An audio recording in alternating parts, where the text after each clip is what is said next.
Muhammad Rizik Syihab alias Habib Muhammad Rizik Syihab bin Said Hussein Syihab dan penasihat hukumnya pada tanggal 26 Maret 2021 yang telah dibacakan.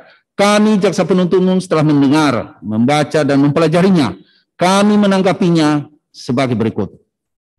1. Dakwaan mempunyai suatu aturan ketentuan yang diatur dalam pasal 143 ayat 2 KUHP yang berbunyi, penuntut umum membuat surat dakwaan yang diberi tanggal dan ditandatangani serta berisi A. Nama lengkap, tempat lahir, umur atau tanggal lahir, jenis kelamin, kebangsaan, tempat tinggal, agama, dan pekerjaan tersangka.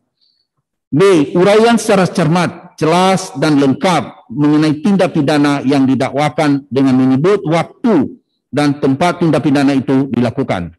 Meskipun undang-undang menghendaki perumusan secara cermat, jelas, dan lengkap, akan tetapi KUHP sendiri tidak mengatur bagaimana suatu uraian tindak pidana dalam surat dakwaan itu dikatakan telah cermat, telah jelas, dan telah lengkap, atau belum tidak cermat, tidak jelas, kabur, dan tidak lengkap.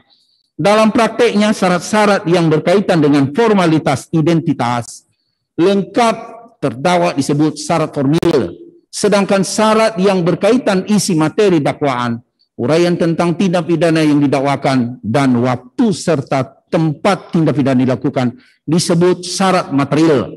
Berdasarkan uraian di atas, maka dapat disimpulkan bahwa tujuan utama surat dakwaan itu adalah untuk menetapkan secara konkret nyata tentang orang tertentu yang telah melakukan perbuatan tertentu pada waktu dan tempat yang tertentu pula, sehingga kalau sudah terpenuhi tujuan utama surat dakwaan, maka dakwaan tersebut tidak dapat dikatakan batal demi hukum. 2. Syarat-syarat keberatan eksepsi. Undang-Undang Nomor 8 Tahun 1981 tentang Hukum Acara Pidana KUHP pasal 156 ayat 1 menyebutkan, dalam hal terdakwa atau penasihat hukum mengajukan keberatan bahwa pengadilan tidak berwenang mengadili perkaranya, atau dakwaan tidak dapat diterima, atau surat dakwaan harus dibatalkan, maka setelah diberi kesempatan kepada penuntut umum untuk menyatakan pendapatnya, hakim mempertimbangkan keberatan tersebut untuk selanjutnya mengambil keputusan. Menurut Mr. M.H. Tirta Mijaya, eksepsi adalah alat pembelaan yang dimaksud untuk menghindarkan keputusan tentang pokok perkara.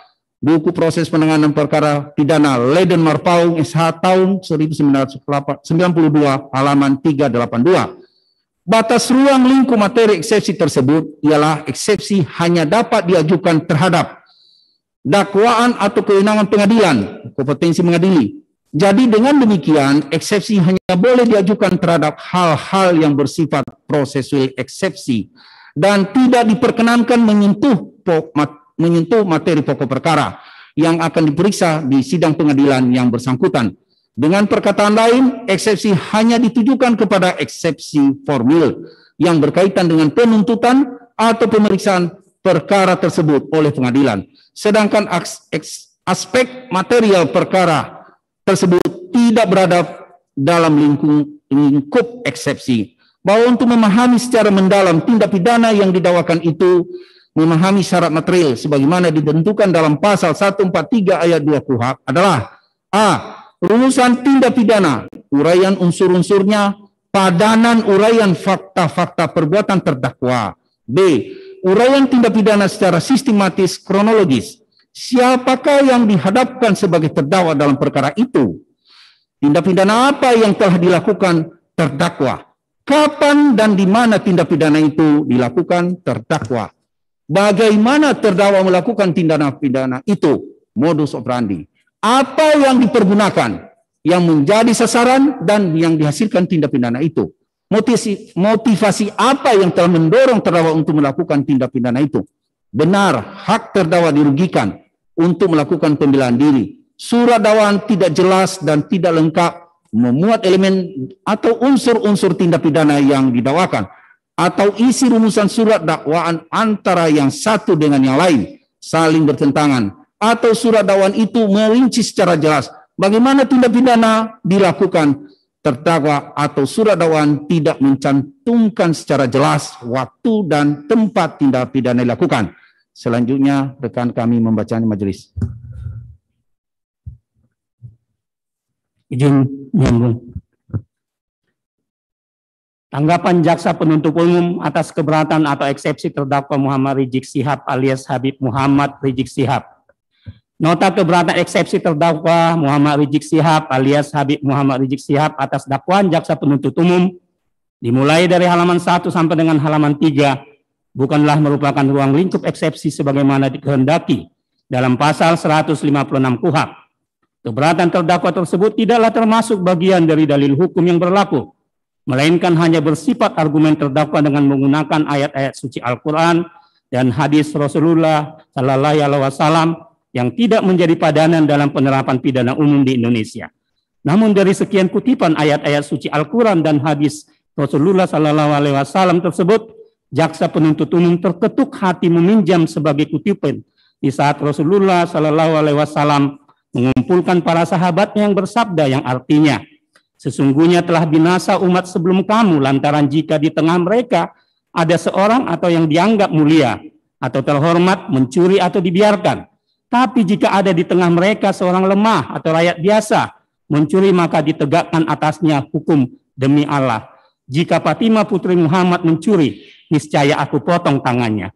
Dari sabda Rasulullah SAW tersebut, jaksa penuntut umum memaknai siapapun yang bersalah hukum tetap ditegakkan. Sebagaimana adigium hukum berbunyi fiat justitia et reat mundus, dengan menegakkan nilai-nilai keadilan sebagaimana suri teladan Rasulullah SAW, sekalipun Fatimah merupakan putri dan juriah keturunan langsung dari Nabi Muhammad SAW, tetap diberlakukan keadilan itu dengan menghukumnya.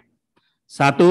Eksepsi dari terdakwa Muhammad Rizik Syihab alias Habib Muhammad Rizik Syihab bin Said Hussein Syihab pada halaman 4 bagian pendahuluan pada paragraf 1 menyampaikan keprihatinan dan menganggap dakwaan jaksa penuntut umum penuh dengan fitnah dan tuduhan keji terhadap terdakwa dan sahabat-sahabat terdakwa yang ditahan bersama terdakwa di rutan Mabes Polri, yaitu Kiai Haji Ahmad Sobri Lubis, Habib Idrus Al-Habsi, Habib Ali Alatas, Ustadz Haris Ubaidillah, dan Ustadz Maman Suryadi, dengan membanding-bandingkan kerumunan ribuan orang yang melanggar protokol kesehatan yang dilakukan oleh tokoh-tokoh nasional, artis, pejabat negara, termasuk presiden.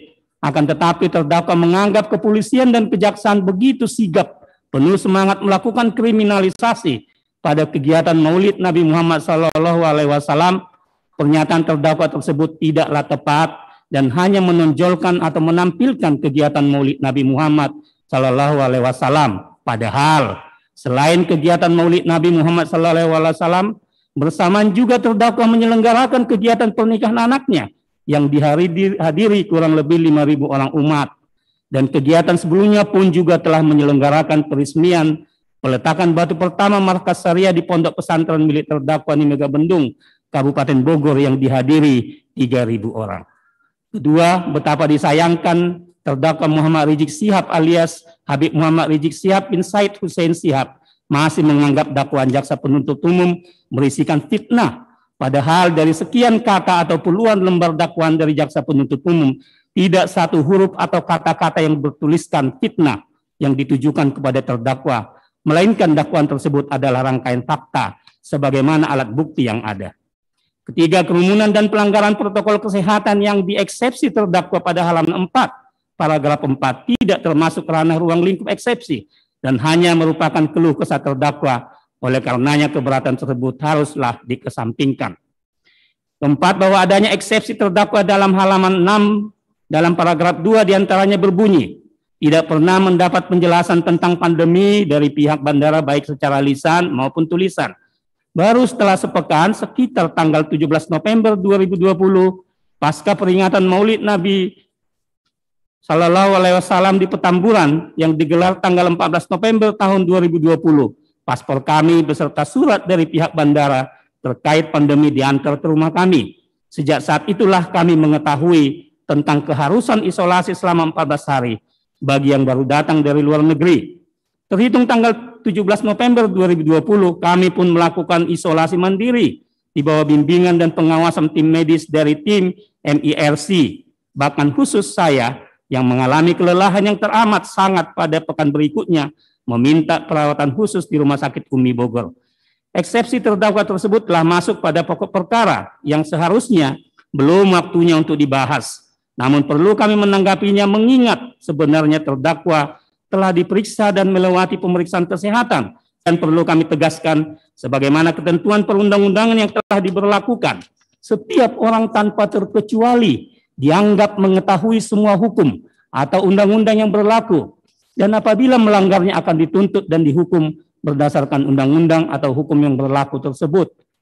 Hal ini didasarkan pada teori fiksi yang menyatakan bahwa begitu suatu norma hukum ditetapkan, maka pada saat itu setiap orang dianggap tahu hukum atau undang-undang. Dalam bahasa asingnya der Wort Gage, de Wet atau Hetre de Kennen. Ketidaktahuan seseorang akan hukum tidak dapat dijadikan alasan pemaaf atau membebaskan orang itu dari tuntutan hukum, atau ignorantia juris neminem excusat, atau ignorance of the law excuse nomen. Fiksi hukum adalah asas yang menganggap semua orang tahu hukum, atau presumptio iuris de jure. Semua orang dianggap tahu hukum, tak terkecuali petani yang tak lulus sekolah dasar, atau warga yang tinggal di pedalaman. Dalam bahasa Latin dikenal pula adagium ignorantia juris not excusat. Ketidaktahuan hukum tidak bisa dimaafkan. Seseorang tidak bisa mengelak dari jeratan hukum dengan berdalil belum atau tidak mengetahui adanya hukum dan peraturan perundang-undangan tertentu. Apalagi terdakwa datangnya dari luar negeri, yang jelas-jelas ketentuan asal keberangkatan adalah negara Arab Saudi, yang juga telah menerapkan kepatuhan protokol kesehatan yang telah berlaku universal. Justru atas kedatangan terdakwa malah melakukan beberapa kegiatan di beberapa tempat yang menimbulkan kerumunan orang banyak, diantaranya di Markas Syariah Megamendung Bogor, di Petamburan Jakarta Pusat, dan semua kegiatan-kegiatan terdakwa tidak satu pun upaya menghimbau masyarakat yang hadir untuk mematuhi dan menaati protokol kesehatan atau tidak melakukan kerumunan, melainkan pihak Satgas COVID-19 Kabupaten Bogor yang memberikan peringatan keras kepada terdakwa, dan demikian juga pada acara pernikahan anak terdakwa yang dilaksanakan berbarengan dengan acara Maulid Nabi Muhammad SAW. Juga dari pihak Wali Kota Jakarta Pusat memberikan teguran keras atas kerumunan tersebut yang disampaikan melalui Kapolres Metro Jakarta Pusat beserta Kasat Intelkam. Apalagi terdakwa menyebut bahwa ia telah melakukan isolasi mandiri setelah kepulangannya dari Arab Saudi. Justru isolasi mandiri dilakukan terdakwa dikarenakan sudah terindikasi reaktif COVID-19 dan hasil pemeriksaan laboratorium Rumah Sakit Umi dinyatakan positif pneumonia COVID-19. Kemudian dikuatkan dengan hasil pemeriksaan PCR swab test oleh Rumah Sakit Cipto Mangunkusumo dinyatakan positif COVID-19. Bahwa pada halaman 7 eksepsi terdakwa menyebut Menko Polhukam Mahfud MD yang mengumumkan langsung agar masa menjemput terdakwa di bandara. Kalimat-kalimat tersebut tidak ada relevansinya dengan kerumunan yang ditimbulkan atas kedatangan terdakwa. Akan tetapi seharusnya sebagai yang memahami dampak dari kerumunan tidaklah perlu kita mengkambing hitamkan Menko Polhukam sebagai penghasut atas kerumunan dimaksud. Justru atas kedatangan terdakwa lah mengakibatkan kerumunan yang luar biasa, baik yang terjadi di bandara maupun pada kegiatan-kegiatan terdakwa di beberapa tempat. Bahwa eksepsi terdakwa halaman 7 di paragraf 3, terdakwa mendiskreditkan kepolisian dan kejaksaan dengan mengatakan telah melakukan permufakatan jahat dengan menyamakan undangan Maulid Nabi Muhammad SAW adalah hasutan melakukan kejahatan dan melupakan logika sesaat dan menyesatkan. Semestinya terdakwa sadar bahwa di tanggal 13 November 2020 jam 4.30 WIB dini hari di Tebet, terdakwa menghasut para hadirin dengan kata-kata, semua yang ada di sini insya Allah besok malam di Petamburan kita akan mengadakan peringatan Maulid Nabi saudara. Sekaligus saya undang juga seluruh habaib karena kami juga akan menikahkan putri kami yang keempat. Siap hadir? Dijawab oleh masyarakat yang berada di tempat tersebut, siap. Hasutan terdakwa tersebut diulangnya lagi sampai 3 kali dan tetap masyarakat menjawab siap. Bahwa eksepsi terdakwa pada halaman 7 paragraf 4 mendalilkan kegiatan Maulid Nabi Muhammad SAW bagian dari fitnah oleh kepolisian dan kejaksaan, dan terdakwa mengkhawatirkan ajan sholat di masjid ke masjid, undangan kebaktian di gereja, imbauan ibadah di pura dan kelenteng merupakan hasutan kejahatan berkerumun, sehingga terdakwa menyimpulkan merupakan kriminalisasi agama. Eksepsi terdakwa tersebut terlalu berlebih-lebihan dan mendramatisir suatu keadaan yang bertujuan menciptakan opini dengan terdakwa bersumpah bahwa manusia tidak beragama atau anti agama yang memfitnah undangan ibadah sebagai hasutan kejahatan. Seharusnya sebagai orang yang menjadi panutan tidaklah mudah menyimpulkan hasutan yang dilakukan terdakwa atas kegiatan pernikahan anaknya, sekaligus pelaksanaan Maulid Nabi Muhammad SAW. Tidak semestinya ada kata-kata pada akhir eksepsi di halaman 7 berbunyi, kepolisian dan kejaksaan segera taubat sebelum kena ajab Allah Subhanahu wa Ta'ala. Inilah contoh kata-kata yang tidak perlu dipertontonkan sebagai seorang yang paham tentang etika. Mohon izin dilanjutkan majelis hakim.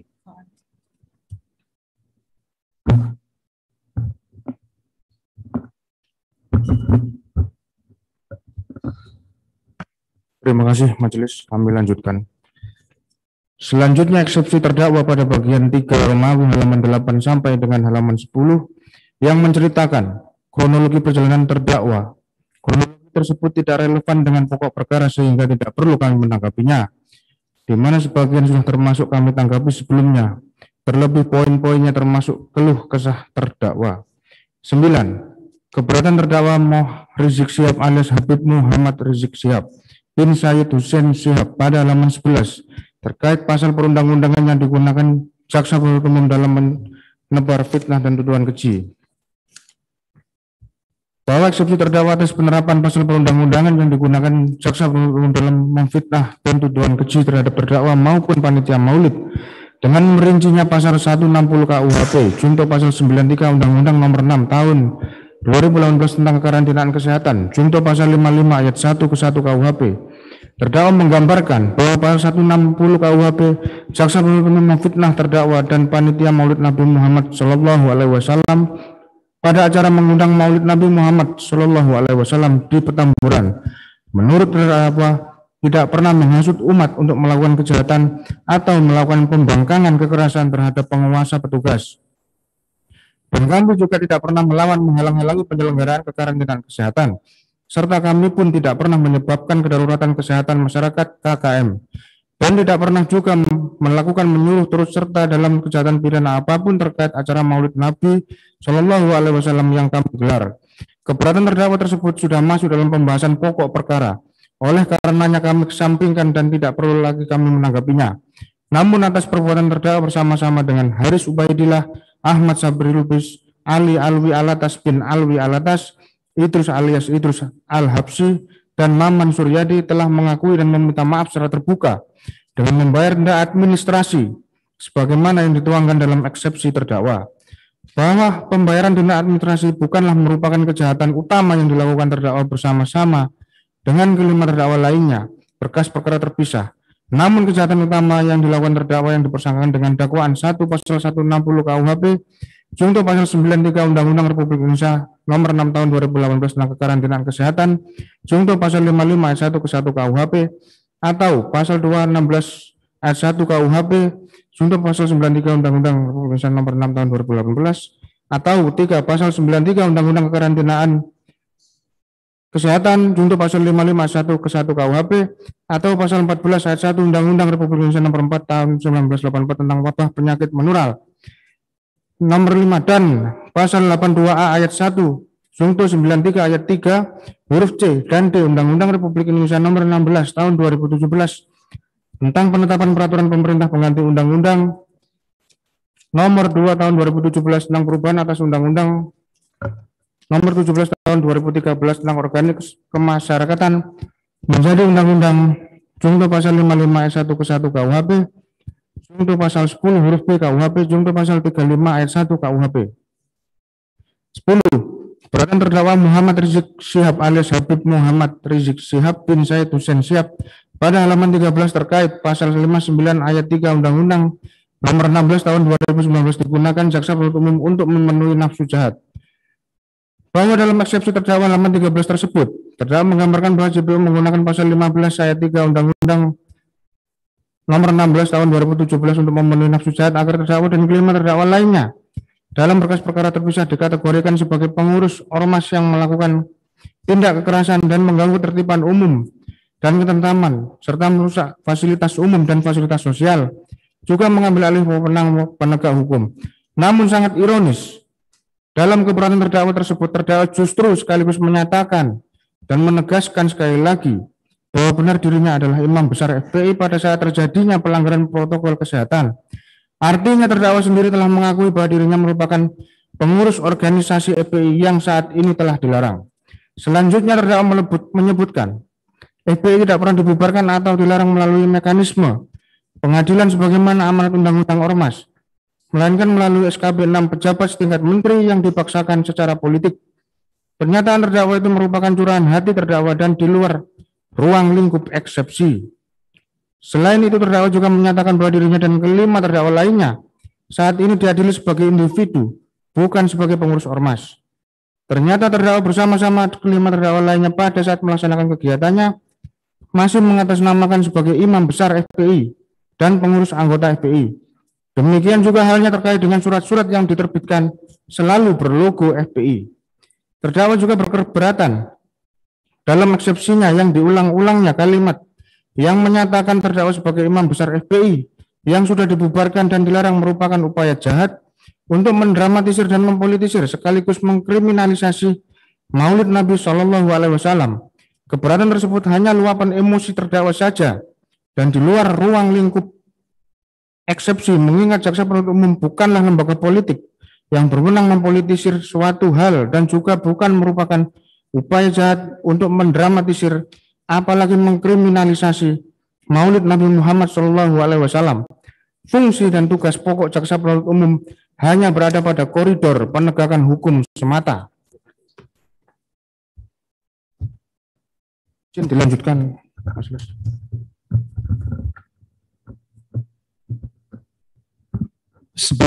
Keberatan terdakwa Muhammad Rizik Syihab alias Habib Muhammad Rizik Syihab bin Said Hussein Syihab pada halaman 14. Terdakwa mengajukan keberatan pada halaman 14 diantaranya berbunyi: A. Terkait SKT, jaksa penuntut umum tidak punya kompetensi untuk menilai atau menjawab eksepsi dimaksud. B. Adanya kalimat dari terdakwa dalam eksepsinya menganggap jaksa sangat dungu dan pandir soal SKT dan menganggap JPU mencoba menyebar hoaks dan fitnah.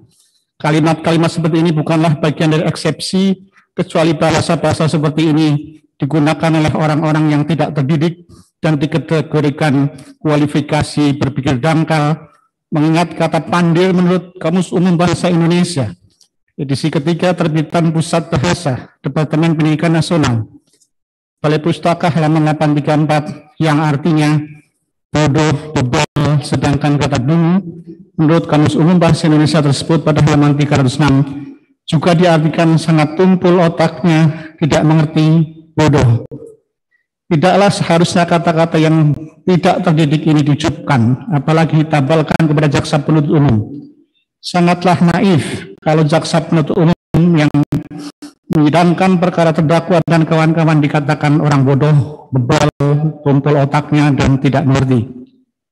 Kami jaksa penuntut umum yang menyidangkan perkara terdakwa adalah orang-orang intelektual yang terdidik dengan berpredikat rata-rata strata 2 dan berpengalaman puluhan tahun di bidangnya. Untuk itu, sebagai pelajaran kepada terdakwa, jangan mudah menjustifikasi orang lain, apalagi meremehkan sesama. Sifat demikian menunjukkan akhlak dan moral yang tidak baik. C. Eksepsi terdakwa yang menyebut ngawur ngidul bicara yang tidak ada kaitannya dengan kasus sidang ini karena buang waktu sekaligus atas penempatan 13 kasus pelanggaran hukum yang dilakukan anggota dan simpatisan FPI di berbagai daerah. JPU dianggap tidak mempunyai sedikit rasa malu dan JPU dianggap mengalami keterbelakangan intelektual sehingga urat malunya sudah putus. Di sinilah letaknya bahasa-bahasa pinggiran yang tidak patut seorang terdakwa yang disebut-sebut sebagai panutan menggunakan kata-kata di luar dari sifat seorang panutan. Tetapi lebih mendominan kalimat yang menjijikan adalah hanya diberikan kepada sesuatu yang jorok. Demikian juga halnya urat malu sudah putus, berarti orang yang dituduhkan sudah tidak normal. Kata-kata tersebut telah tidak perlu menjadi bahan eksepsi, namun seharusnya berwatak seorang intelektual dengan menyanggah dalil-dalil eksepsi yang berkualitas agar dapat dikategorikan sebagai eksepsi diterima akal sehat. Kalimat-kalimat seperti yang ada pada halaman 19 tidak lagi perlu kami menanggapinya, mengingat sudah menyimpulkan bahwa JPU bohong, dusta, hoax, dan fitnah, apalagi ditutup dengan kalimat menzolimi dan akan bertemu dengan di pengadilan akhirat. 2 Romawi, tanggapan jaksa penuntut Rizik Syihab alias Habib Muhammad Rizik Syihab. 1. Penasihat hukum menyebut dakwaan copy paste bahwa keberatan atau eksepsi terdakwa melalui penasihat hukum yang pada halaman 8 huruf P paragraf 1 menyatakan bahwa jika kita cermati secara keseluruhan dari 5 dakwaan yang dibuat oleh jaksa penuntut umum, baik dakwaan pertama, dakwaan kedua, dakwaan ketiga, dakwaan keempat, dan dakwaan kelima, uraian mengenai cara melakukan perbuatan yang didakwakan merupakan pengulangan dan semata-mata mengcopy paste dari dakwaan pertama. Padahal dari 5 dakwaan yang diajukan oleh jaksa penuntut umum dalam surat dakwaan, kualitas dari masing-masing tindak pidana dan unsur-unsur dari tindak pidana yang didakwakan memiliki perbedaan antara satu dengan yang lainnya. Hal ini menunjukkan bahwa jaksa penuntut umum dalam melakukan dakwaan terhadap perkara ini sama sekali tidak yakin atau mungkin bingung apa sesungguhnya perbuatan yang telah dilakukan dalam perkara ini, sehingga dakwaan yang dibuat bukan atas dasar hasil investigasi, namun lebih banyak didasarkan atas imajinasi, spekulasi, dan duplikasi, serta kental akan muatan politik dan rekayasa semata. Menurut Ramlan dalam bukunya Hukum Acara Pidana, Teori dan Implementasi pada halaman 162 menjelaskan, surat dakwaan ada fakta yang terjadi, uraian mana akan menggambarkan atau menjelaskan unsur-unsur juridis dari pasal-pasal tindak pidana atau delik yang dilanggar. Adapun sebagaimana dijelaskan oleh Harun M. Hussein dan Muhammad Hamid dalam bukunya berjudul Surat Dakwaan Teknik Penyusunan Fungsi dan Permasalahannya, fungsi surat dakwaan untuk pihak-pihak yaitu bagi penuntut umum merupakan dasar pelimpahan perkara, karena dengan pelimpahan perkara tersebut penuntut umum meminta agar perkara tersebut diperiksa dan diputus dalam sidang pengadilan. Atas dakwaan yang dilampirkan dalam pelimpahan perkara tersebut, bagi hakim merupakan dasar pemeriksaan, membatasi ruang lingkup pemeriksaan, dasar pertimbangan, dan dasar pengambilan keputusan tentang bersalah tidaknya terdakwa dalam tindak pidana yang didakwakan kepadanya. Bagi terdakwa atau penasihat hukum merupakan dasar untuk mempersiapkan pembelaan. Oleh karena itulah surat dakwaan harus disusun secara cermat, lengkap, dan jelas. Dengan demikian hakim tidak boleh memutuskan atau mengadili perbuatan pidana yang tidak didakwakan. Penuntut umum telah menguraikan perbuatan material atau material fit dari terdakwa sebagaimana yang terdapat di dalam dakwaan dan telah disesuaikan elemen unsur pasal pidana yang disangkakan kepada terdakwa. Dan oleh karena sistem hukum Indonesia bermuara pada putusan majelis hakim, dan majelis hakimlah yang akan memutuskan pasal pidana apa yang sesuai dengan perbuatan material dari terdakwa sebagaimana dikehendaki dalam pasal 183 KUHP. Bahwa penasihat hukum tidak teliti dalam membaca dakwaan penuntut umum.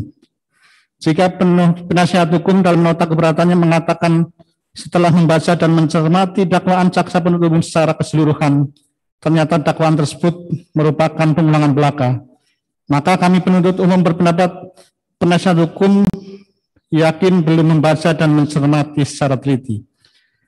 Penasihat hukum harus membaca ulang kembali dakwaan tersebut agar menemukan bahwa dakwaan tersebut berbeda tiap pasalnya dan bukan merupakan dakwaan copy paste antara pasal yang satu dengan pasal yang lainnya. Karena dalam mendakwakan terdakwa, surat dakwaan penuntut umum dibuat secara cermat, jelas, dan lengkap sesuai dengan perbuatan terdakwa berdasarkan elemen unsur, pasal-pasal yang dilanggar, oleh terdakwa yang akan dibuktikan pengadilan tanpa ada niat sedikit pun untuk melakukan penzaliman terhadap siapapun juga. Izin diteruskan majelis. 2. Penasihat hukum menyebut penerapan pasal akrobatik bahwa keberatan atau eksepsi terdakwa melalui penasihat hukumnya pada halaman 9 paragraf 4 menyatakan bahwa bila kita konkretkan dalam perkara akwo, maka banyak sekali pelanggaran terhadap due process of law dan ketidakadilan dalam perkara akwo. Maka sudah sepatutnya majelis hakim dalam perkara akwo membatalkan perkara ini atau tidak-tidaknya membatalkan penerapan pasal-pasal akrobatik, aneh, dan di luar nalar hukum dalam perkara ini. Bahwa pernyataan penasihat hukum dalam penerapan pasal-pasal yang didakwakan kepada terdakwa menyatakan adanya penerapan pasal akrobatik, perlu terlebih dahulu kami menjabarkan pemahaman asal-usul kata akrobatik. Dalam Kamus Besar Bahasa Indonesia berarti pertunjukan atau peragaan yang dilakukan seorang pemain akrobat, permainan atau pertunjukan hebat dan mengagumkan berkenaan dengan ketangkasan. Sedangkan akrobat, menurut Kamus Umum Bahasa Indonesia edisi ketiga terbitan Pusat Bahasa Departemen Pendidikan Nasional, Balai Pustaka di halaman 21 berarti kemahiran dalam melakukan berbagai ketangkasan, seperti berjalan di atas tali, naik sepeda beroda satu, menerbangkan pesawat udara.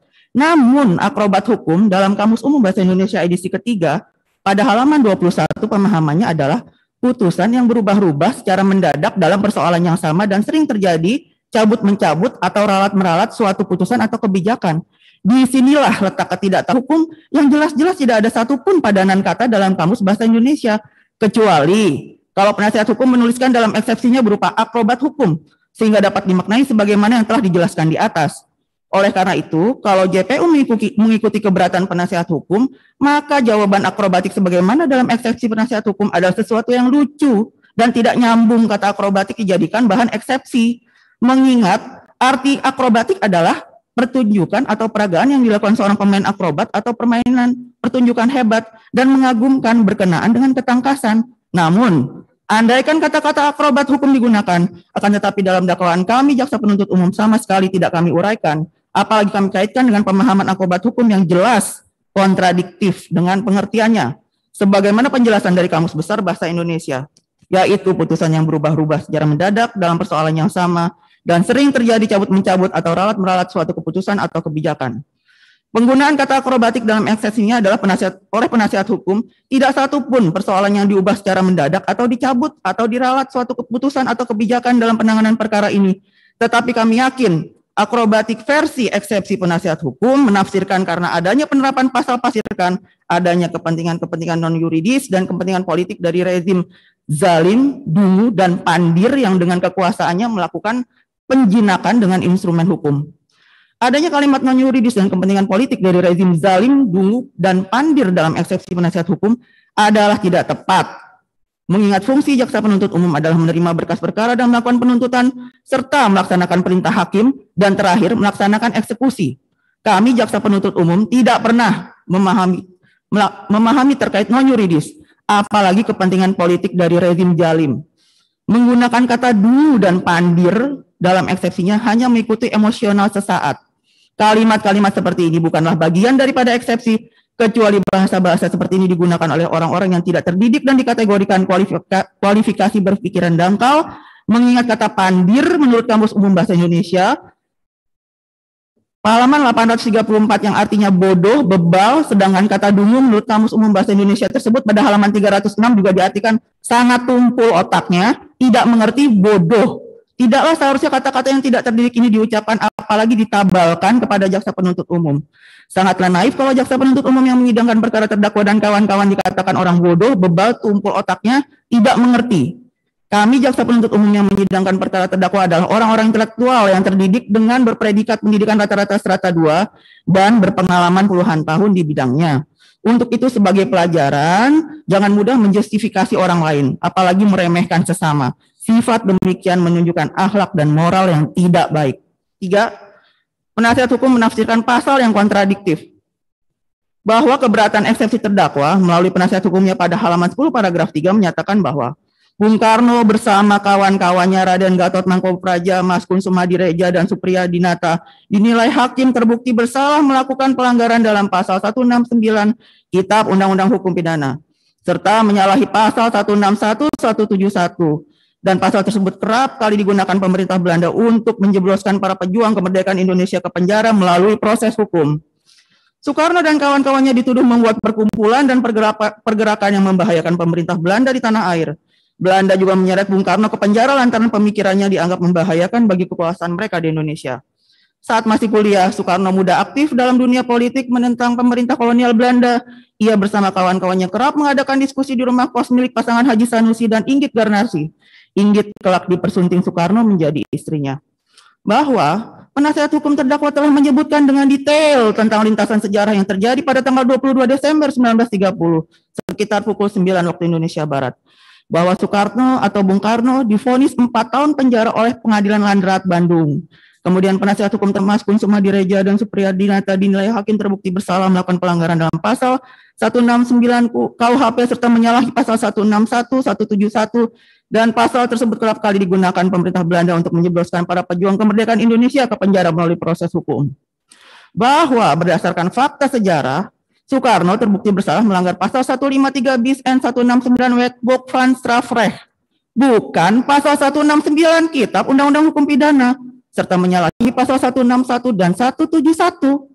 Mungkin penasihat hukum terdakwa tidak mengetahui bahwa pemberlakuan Kitab Undang-Undang Hukum Pidana di seluruh wilayah Republik Indonesia mulai diberlakukan pada tanggal 20 September 1958 dengan diundangkannya Undang-Undang Nomor 73 tahun 1958 tentang menyatakan berlakunya Undang-Undang Nomor 1 tahun 1946 Republik Indonesia tentang peraturan hukum pidana untuk seluruh wilayah Republik Indonesia dan mengubah Kitab Undang-Undang Hukum Pidana tanggal terbitnya Kitab Undang-Undang Hukum Pidana dan sebelumnya diberlakukan Wetboek van Strafrecht.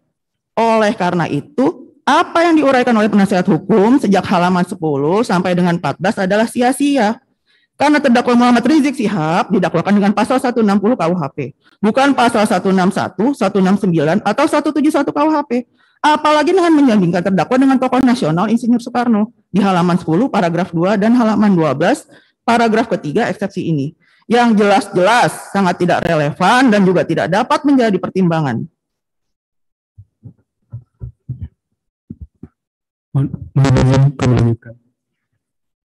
Empat, penasihat hukum menceritakan unek-unek tentang kisah 212 bahwa keberatan eksepsi terdakwa melalui penasihat hukumnya. Pada halaman 12 sampai dengan 13 menyatakan bahwa gerakan 212 ini sangat besar dan fenomenal dan menjadi sorotan dunia internasional dan nasional. Banyak kalangan dari berbagai lapisan mendukung gerakan ini dan mendorong agar terjadi perubahan besar di NKRI, agar negeri ini kembali ke jati dirinya. Ketika Indonesia ini dimerdekakan, yaitu ingin menjadi negara yang berdaulat, yang berdiri di atas kaki sendiri, dan menjadi bangsa besar di antara bangsa-bangsa lain dengan meletakkan dasar negara Pancasila sebagai dasar negaranya dan sekaligus sebagai visi besarnya untuk membangun Indonesia merdeka yang maju, makmur, manusiawi di bawah dasar negara Pancasila, bukan dasar negara kapitalis apalagi komunis. Penasihat hukum dalam keberatannya tersebut mengutarakan unek-uneknya mengenai gerakan 212 yang justru menunjukkan bahwa perkara yang jelas-jelas hukum pidana ingin digiring oleh penasihat hukum keluar dari ranah hukum dan masuk ke ranah politik. Karena itu, keberatan penasihat hukum yang sudah berlebihan dan di luar ranah eksepsi, oleh karenanya unek-unek tersebut kami kesampingkan dan tidak menanggapinya. 5. Penasihat hukum menyimpulkan tidak satu pun undang-undang yang memperbolehkan penerapan pasal 10 dan pasal 35 KUH pidana, pasal selundupan dan persidangan elektronik. Bahwa keberatan atau eksepsi terdakwa melalui penasihat hukumnya pada halaman 13 paragraf 3 menyatakan bahwa sehingga selain perkara akuo adalah politik juga merupakan bentuk dan bagian serta lanjutan dari operasi intelijen berskala besar tersebut. Bukti paling nyata bahwa persidangan ini adalah lanjutan dari operasi intelijen berskala besar adalah persidangan tidak dilakukan sesuai dengan Kitab Undang-Undang Hukum Acara Pidana, yaitu persidangan tidak dilakukan pada locus delicti, peristiwa yang didakwakan. Pasal-pasal yang didakwakan mengarah kepada pasal-pasal dengan ancaman yang bermotif politik, seperti penerapan pasal 10 dan 35 KUHP, serta pasal-pasal selundupan lainnya. Persidangan dilakukan melalui sidang elektronik, padahal tidak ada satu undang-undang yang membolehkan. Pernyataan penasihat hukum yang menuduh sembarangan mengenai politik serta merupakan operasi intelijen berskala besar, hanya merupakan luapan emosi, serta kegelisahan dari pihak penasihat hukum, serta menunjukkan bahwa penasihat hukum kekurangan dalil hukum untuk melengkapi eksepsinya sebagaimana dikehendaki pasal 156 KUHP. Seharusnya perlu dipahami mendalam terkait penjatuhan pidana dalam hukum pidana sesuai dengan asas legalitas pasal 1 KUH pidana. Maka dalam ketentuan umum bab 1 KUH pidana pasal 10 diatur mengenai jenis-jenis pidana yang dibedakan menjadi pidana pokok dan pidana tambahan. Sedangkan pidana tambahan dijelaskan atau dirinci lebih lanjut diatur dalam pasal 35 KUH pidana. Yang ketentuan pidana tersebut haruslah dibuat sebagai ancaman sanksi pidana dalam ketentuan pidana atau delik pidana yang berlaku. Eksepsi penasihat hukum terdakwa yang menyebutkan pasal 10 dan pasal 35 KUH pidana serta pasal selundupan lainnya merupakan penyebutan yang kurang tepat. Karena pasal 10 dan pasal 35 KUH pidana tersebut bukanlah bersifat kumulatif dan bukan juga berdiri sendiri. Dengan adanya pasal tersebut bukan merupakan bagian dari selundupan pasal, melainkan penerapannya telah baku dalam hukum positif di Indonesia yang sifatnya bertalian atau berhubungan dengan antara pasal satu dengan pasal yang lainnya. Di dalam istilah hukum pidana disebut junto atau jantis, yang meskipun tidak disebutkan pasal-pasal tersebut tetap berlaku dan saling bertalian dan berhubungan antara satu dengan yang lainnya. Hanya saja disebutkannya pasal-pasal tersebut sebagai junto atau jantis atau disingkat JO semata-mata untuk menjelaskan hubungan di antara pasal-pasal yang didakwakan kepada terdakwa antara pasal 82A ayat 1 junto pasal 59 ayat 3 huruf C dan D Undang-Undang Republik Indonesia nomor 16 tahun 2017 tersebut dengan pasal-pasal lain dalam KUH pidana. Bahwa tidak ada bukti bahwa penerapan pasal 10 dan 35 KUH pidana merupakan bagian serta lanjutan dari operasi intelijen berskala besar karena uraian fakta perbuatan serta lokus dan tempus delik dari peristiwa yang didakwakan kepada terdakwa di persidangan adalah didasarkan pada fakta yang ada dalam berkas perkara. 6. Penasihat hukum menyatakan kriminalisasi atas peristiwa maulid dan pernikahan putrinya, Putri Habib Rizik Syihab di Petamburan adalah nebis in idem. Bahwa keberatan eksepsi terdakwa melalui penasihat hukumnya pada halaman 14 huruf C yang menyatakan bahwa penasihat hukum menyatakan kriminalisasi atas peristiwa maulid dan pernikahan Putri Habib Rizik Syihab di Petamburan adalah nebis in idem. Selanjutnya keberatan atau eksepsi terdakwa melalui penasihat hukumnya pada halaman 15 paragraf 3 menyatakan dengan mencermati tata urutan konsideran mengingat mulai dari Peraturan Gubernur Provinsi DKI Jakarta nomor 79 tahun 2020 dan Peraturan Gubernur Provinsi DKI Jakarta nomor 80 tahun 2020 hingga Peraturan Menteri Kesehatan nomor 9 tahun 2020 yang berujung pada Undang-Undang nomor 6 tahun 2018 tentang kekarantinaan kesehatan, maka sanksi denda administrasi dijatuhkan terhadap Habib Rizik Syihab telah sesuai dengan ketentuan pasal 93 Undang-Undang nomor 6 tahun 2018 tentang kekarantinaan kesehatan, sehingga terhadap Habib Rizik Syihab tidak dapat dilakukan proses hukum atau nebis in idem sesuai dengan ketentuan pasal 76 KUH pidana. Selanjutnya, penasihat hukum menyebutkan halaman 16, oleh karenanya sudah sepatutnya proses perkara dalam peristiwa maulid dan pernikahan anak beliau di Petamburan harus dinyatakan batal demi hukum.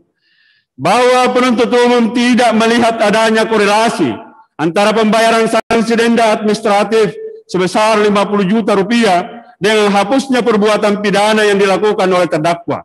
Karena menurut surat Kepala Satuan Polisi Pamung Praja Provinsi DKI Jakarta nomor 2250/1.75 tanggal 15 November 2020 hal pemberian sanksi denda administratif yang ditujukan kepada 1. Habib Muhammad Rizik bin Hussein selaku penyelenggara pernikahan. 2. Front Pembela Islam FPI selaku panitia penyelenggara kegiatan Maulid Nabi Muhammad SAW. Terdakwa dikenakan pelanggaran terhadap protokol kesehatan pencegahan coronavirus disease 2019 atau COVID-19, yaitu tidak membatasi jumlah tamu undangan sehingga menimbulkan kerumunan, sehingga penasihat hukum terdakwa mencermati dan jeli dalam memahami Peraturan Gubernur Provinsi DKI Jakarta nomor 79 tahun 2020 tentang penerapan disiplin dan penegakan hukum protokol kesehatan sebagai upaya pencegahan dan pengendalian coronavirus disease 2019 atau COVID-19, tidak ada satupun pasal yang dapat dikaitkan dengan perbuatan terdakwa. Bahwa penasihat hukum tidak melihat secara jernih dan menganggap pembayaran denda administratif sebesar 50 juta rupiah kepada Satuan Polisi Pamong Praja Provinsi DKI Jakarta dianggap sudah selesai permasalahan. Akan tetapi pidana denda adalah hukuman berupa pembayaran sejumlah uang atau lainnya karena melanggar ketentuan pidana yang dijatuhkan oleh pengadilan. Pidana denda diatur dalam pasal 10 KUH pidana, pasal 30 ayat 2 KUH pidana tentang pidana kurungan pengganti denda. Selanjutnya, kami jaksa penuntut umum akan menjelaskan apa yang dimaksud dengan nebis in idem di dalam ketentuan pasal 76 KUH pidana. Kita temukan asas yang umumnya dikenal dengan nebis in idem yang artinya tidak dapat dilakukan penuntutan untuk kedua kalinya terhadap tindak pidana yang sama. Asas ini dikenal di semua negara beradab yang kita temukan dan dirumuskan dalam pasal 14 ayat 7 ICCPR, International Convention for Civil and Political Rights. Putusan pengadilan yang sudah final haruslah dihormati. Individu yang terkait jelas sangat diuntungkan oleh kepastian yang diberikan, yakni bila mana tuntutan hukum yang dijalankan terhadapnya sudah dihentikan, ia tidak akan diganggu dan dipidana lagi untuk tindak pidana yang sama. Nemo Debet bin Pasari, tidak seorang pun boleh diganggu dengan penuntutan dua kali untuk perkara yang sama. Sebab itu juga tidak dipidana dua kali untuk tindak pidana yang sama. Dengan demikian, makna dari nebis in idem pemberlakuannya adalah setelah melewati proses penuntutan dan mempunyai kepastian hukum yang jelas melalui putusan pengadilan yang final inkrah van gewis. Terhadap pembayaran denda administrasi dilakukan oleh terdakwa kepada Satgas COVID-19 DKI Jakarta adalah merupakan sanksi administrasi yang diberikan oleh pemerintah daerah yang berkuasa Antenar. Dalam hal ini Gubernur DKI Jakarta atas pelanggaran pergubnya dan memberikan sanksi kepada pelaku usaha dan sejenisnya yang melanggar. Sedangkan perbuatan terdakwa dalam sangkaan pasal yang didakwakan adalah diawali melalui proses penyidikan, penuntutan, dan perkaranya dilimpahkan ke pengadilan untuk mendapatkan kepastian hukum yang jelas. Dengan demikian, pemahaman nebis in idem dalam perkara terdakwa tidak ada kaitannya dengan pergub yang diterapkan sanksi berupa denda administrasi yang diberikan oleh penguasa atau Gubernur DKI Jakarta.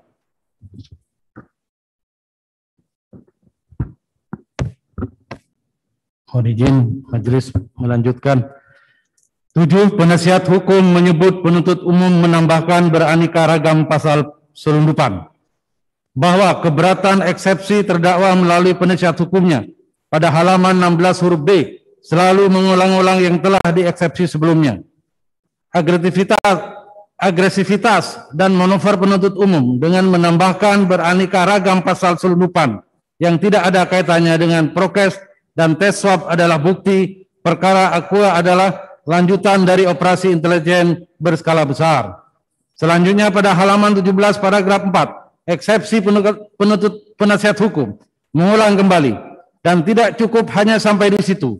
Keadilan terhadap Habib Rizik Syihab berlanjut dengan aneka ragam pasal selundupan yang aneh bin ajaib yang telah ditambahkan oleh penuntut umum sejak menerima pelimpahan berkas perkara dari penyidik diantaranya, yaitu pasal 82A ayat 1, Jungto 59 ayat 3 huruf C dan D Undang-Undang Republik Indonesia 16/2017 tentang penetapan Perpu nomor 2 tahun 2017 tentang perubahan atas Undang-Undang nomor 17 tahun 2013 tentang Ormas menjadi undang-undang.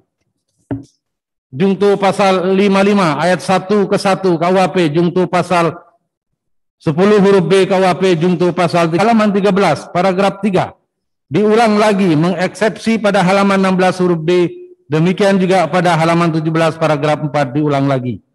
Hal itu menunjukkan konstruksi penyusunan eksepsi penasihat hukum terdakwa terkesan berkeinginan mengaburkan permasalahan hukum. Namun kami pertegas, eksepsi tersebut tidak lagi kami menanggapinya karena sudah kami jelaskan di atas sebagaimana tanggapan kami atas eksepsi penasihat hukum pada bab 2 Poin 5. 8. Penasihat hukum berpendapat PN Jakarta Timur tidak berwenang mengadili bahwa keberatan eksepsi terdakwa melalui penasihat hukumnya pada halaman 18 angka 1 menyatakan tempat dilakukan sidang pengadilan bukan di wilayah lokus delikti perbuatan terjadi. Dari hal ini saja sudah jelas bahwa perkara aquo dalam perkara politik yang target hukumannya sudah ditentukan. Proses penghukumannya sudah dikendalikan dan hak-hak Habib Rizik Syihab sudah dikerdilkan. Bahwa diteruskan lagi, keberatan eksepsi terdakwa melalui penasihat hukumnya pada halaman 27 huruf C menyatakan Pengadilan Negeri Jakarta Timur tidak berwenang mengadili. Selanjutnya, penasihat hukum terdakwa menambahkan pada halaman 29 paragraf kedua. Faktanya perkara yang sedang disidangkan ini tidak bersifat extraordinary, sebagaimana kejahatan genosida atau kejahatan HAM lainnya.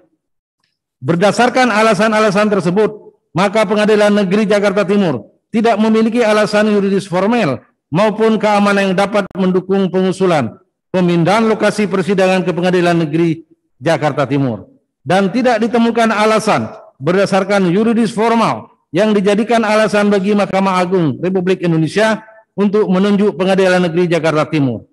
Mahkamah Agung Republik Indonesia dalam surat nomor 49 KMA_SK_ angka Romawi 2 2021 tentang penunjukan Pengadilan Negeri Jakarta Timur untuk memeriksa dan memutus perkara pidana atas nama terdakwa Muhammad Rizik alias Habib Muhammad Rizik Syihab bin Hussein Syihab dan kawan-kawan hanya menyebutkan Pengadilan Negeri Jakarta Timur dipandang memenuhi syarat untuk ditetapkan ditunjuk sebagai tempat Mahkamah Agung Republik Indonesia. Tidak menerangkan syarat seperti apa yang dimaksud sehingga Pengadilan Negeri Jakarta Timur dipandang tepat dan sesuai dengan alasan yuridis formal mengadili perkara ini. Berdasarkan alasan-alasan tersebut di atas, maka kami berpendapat patut kiranya majelis hakim yang mengadili perkara ini dapat mengambil keputusan yang bijaksana tanpa ada kekhawatiran dianggap membangkang terhadap surat penunjukan yang diterbitkan Mahkamah Agung Republik Indonesia karena berdasarkan penjelasan pasal 1 Undang-Undang Nomor 48 Tahun 2004 tentang kekuasaan kehakiman disebutkan tugas hakim adalah untuk menegakkan hukum dan keadilan berdasarkan Pancasila sehingga putusannya mencerminkan rasa keadilan rakyat Indonesia. Jelas dan berdasar terdakwa adalah rakyat Indonesia. Oleh karena terdakwa berhak memperoleh proses peradilan yang mencerminkan rasa keadilan rakyat Indonesia. Oleh karena itu, proses peradilan yang adil dan tepat adalah dengan mengadili terdakwa berdasarkan lokus delikti yang didakwakan. Bahwa kami penuntut umum tidak sependapat dengan keberatan penasihat hukum terdakwa yang menyatakan Pengadilan Negeri Jakarta Timur tidak berwenang mengadili. Karena dalam pasal 85 KUHP telah menjelaskan secara gamblang mekanisme wewenang suatu pengadilan negeri mengadili terdakwa. Pasal 85 KUHP menyebutkan dalam hal keadaan daerah tidak mengizinkan suatu pengadilan negeri untuk mengadili suatu perkara, maka atas usul Ketua PN atau Kepala Kejaksaan Negeri yang bersangkutan, Mahkamah Agung Republik Indonesia mengusulkan kepada Menteri Kehakiman untuk menetapkan atau menunjuk pengadilan negeri lain daripada yang tersebut pada pasal 84 untuk mengadili perkara yang dimaksud. Alasan pemindahan pelaksanaan persidangan ke Pengadilan Negeri Jakarta Timur karena kondisi di tempat kejadian perkara yakni di wilayah Jakarta Pusat tidak mengizinkan karena faktor keamanan di mana dikhawatirkan akan banyaknya massa dan simpatisan terdakwa yang hadir di persidangan yang akan menyebabkan terganggunya jalannya persidangan. Bahwa proses pemindahan tempat persidangan telah dilalui sesuai dengan ketentuan, yaitu antara lain Kejaksaan Negeri Jakarta Pusat telah mengajukan usulan pemindahan persidangan ke Mahkamah Agung Republik Indonesia dengan nomor B/EQ-1.2/02/02/2021 tanggal 16 Februari 2001 perihal usul pengalihan tempat tempat persidangan untuk tersangka Muhammad Rizik alias Habib Muhammad Rizik Syihab dan bin Hussein Syihab dan tersangka Haji Haris Ubaidillah SPDI dan kawan-kawan, dan atas usulan tersebut Mahkamah Agung Republik Indonesia mengeluarkan penetapan pembinaan sidang ke Pengadilan Negeri Jakarta Timur dengan nomor penetapan 49/KMA/SK/2 Romawi /2021 tanggal 24 Februari 2001 tentang penunjukan Pengadilan Negeri Jakarta Timur untuk memeriksa dan memutus perkara pidana atas nama terdakwa Muhammad Rizik alias Habib Muhammad Rizik Syihab dan Hussein Syihab dan kawan-kawan.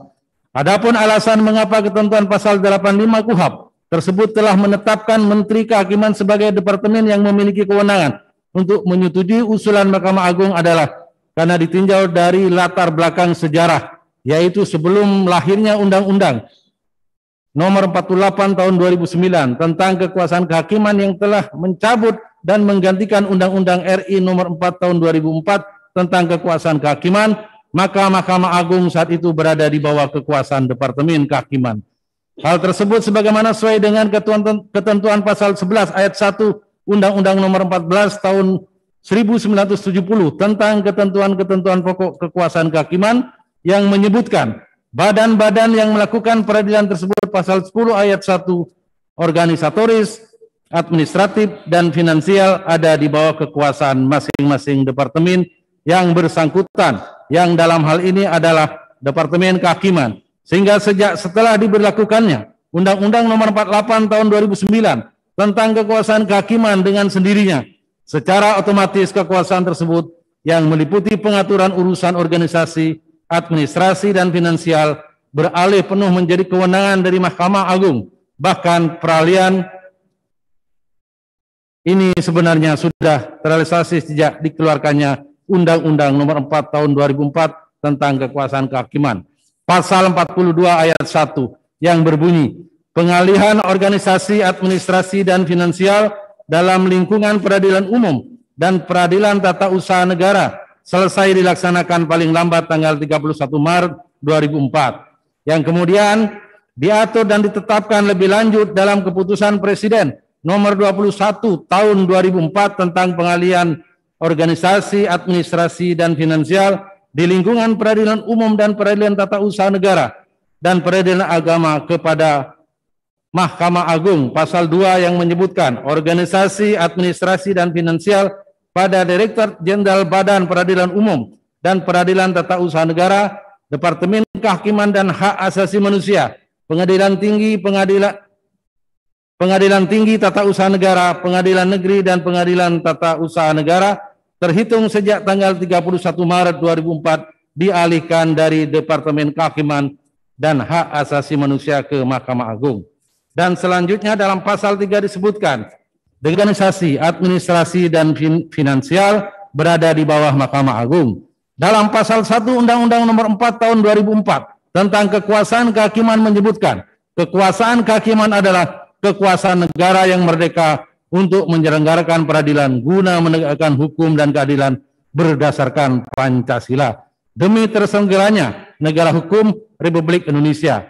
Sedang di dalam pasal 2 menyebutkan penyelenggaraan kekuasaan kehakiman sebagaimana dimaksud dalam pasal 1 dilakukan oleh sebuah Mahkamah Agung dan badan peradilan yang berada di bawahnya dalam lingkungan peradilan untuk lingkungan peradilan agama, lingkungan peradilan militer, lingkungan peradilan tata usaha negara, dan oleh sebuah Mahkamah Konstitusi.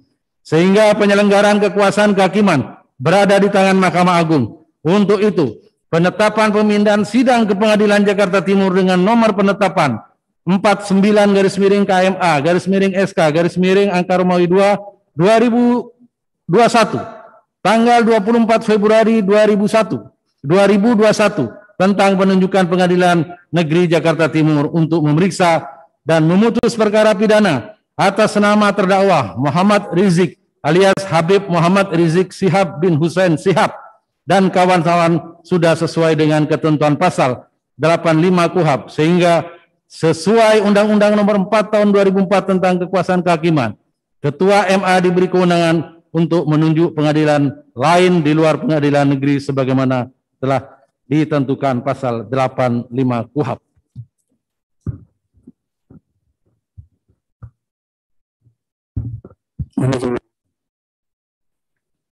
Sembilan, penasihat hukum berpendapat bahwa bukti permulaan harus dimaknai minimal 2 alat bukti sebagaimana pasal 184 KUHP. Bahwa keberatan atau eksepsi terdakwa melalui penasihat hukumnya pada halaman 19 sampai dengan 20 diantaranya menyatakan. Lebih lanjut, putusan Mahkamah Konstitusi nomor 21 garis miring dan seterusnya menyatakan bahwa frasa bukti permulaan yang cukup dan bukti yang cukup harus dimaknai sebagai minimal 2 alat bukti sebagaimana yang dimaksudkan dalam pasal 184 KUHP. 2 alat bukti minimal dimaksudkan dalam rangka membuat terang tindak pidana yang terjadi dan guna menemukan tersangkanya. Membuat terang tindak pidana adalah dalam hal mengetahui secara jelas tindak pidana apa yang terjadi dan kemudian terpenuhinya unsur pasal yang akan diterapkan kepada pelaku. Unsur pasal dimaksud adalah unsur objektif atau actus reus dan unsur subjektif atau mens rea. Bahwa keberatan terdakwa melalui penasihat hukum terdakwa tersebut terkait alat bukti minimal atau bukti permulaan yang cukup atas perkara yang didakwakan kepada terdakwa adalah merupakan bagian yang terpisahkan dari proses pembuktian di persidangan. Oleh karena itu, eksepsi tersebut telah masuk pada ranah pembuktian pokok perkara sebagaimana yang dikehendaki pasal 184 dimaksud, baik terhadap saksi, ahli, bukti, surat atau dokumen, petunjuk, dan keterangan terdakwa adalah ruang lingkupnya pada tahap proses pemeriksaan di persidangan. Untuk itu kami jaksa penuntut umum menanggapi keberatan eksepsi penasihat hukum tersebut belum waktunya dan telah masuk pada bagian dari suatu kesatuan yang tak terpisahkan dari pembahasan pokok perkara.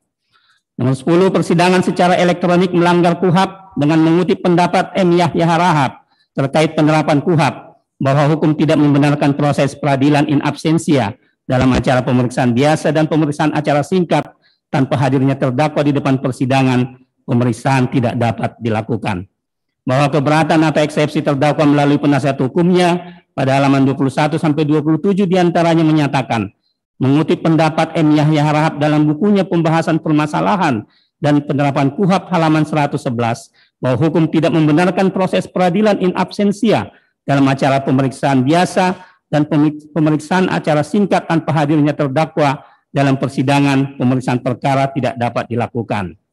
Bahwa keberatan eksepsi terdakwa melalui penasihat hukumnya terkait pemahaman in absentia tersebut terlihat jelas penasihat hukum tidak siap dalam mengungkap fakta dan kenyataan bahwa in absentia pemahamannya adalah persidangan yang diterapkan pada suatu perkara yang sejak awal di tahap penyidikan tersangka tidak hadir selama proses penyidikan, kecuali hanya memberikan keterangannya, selebihnya melarikan diri. Akhirnya dinyatakan masuk dalam DPO, kemudian tersangka tersebut dilimpahkan ke penuntut umum dengan status berubah menjadi terdakwa tanpa diketahui keberadaannya. Dan oleh majelis hakim setelah menerima pelimpahan, menyidangkannya dengan acara in absentia dengan syarat para saksi memberikan keterangannya di depan persidangan, dan oleh majelis hakim memutus perkara tersebut tanpa dihadiri oleh terdakwa, dan selama dalam proses persidangan tidak ada kewajiban untuk dikuasakan kepada penasihat hukum. Bagaimana mungkin eksepsi penasihat hukum terdakwa Muhammad Rizik Syihab alias Habib Muhammad Rizik Syihab bin Said Hussein Syihab dinyatakan bahwa terdakwa Muhammad Rizik Syihab alias Habib Muhammad Rizik Syihab bin Said Hussein Syihab dilakukan persidangan secara in absentia, padahal orangnya berada di suatu tempat dalam pengawasan kepolisian Bareskrim. Namun orangnya tetap dapat terlihat dan suaranya juga dapat didengar melalui visualisasi sidang online yang dihadiri oleh penasihat hukum terdakwa, penuntut umum, dan majelis hakim.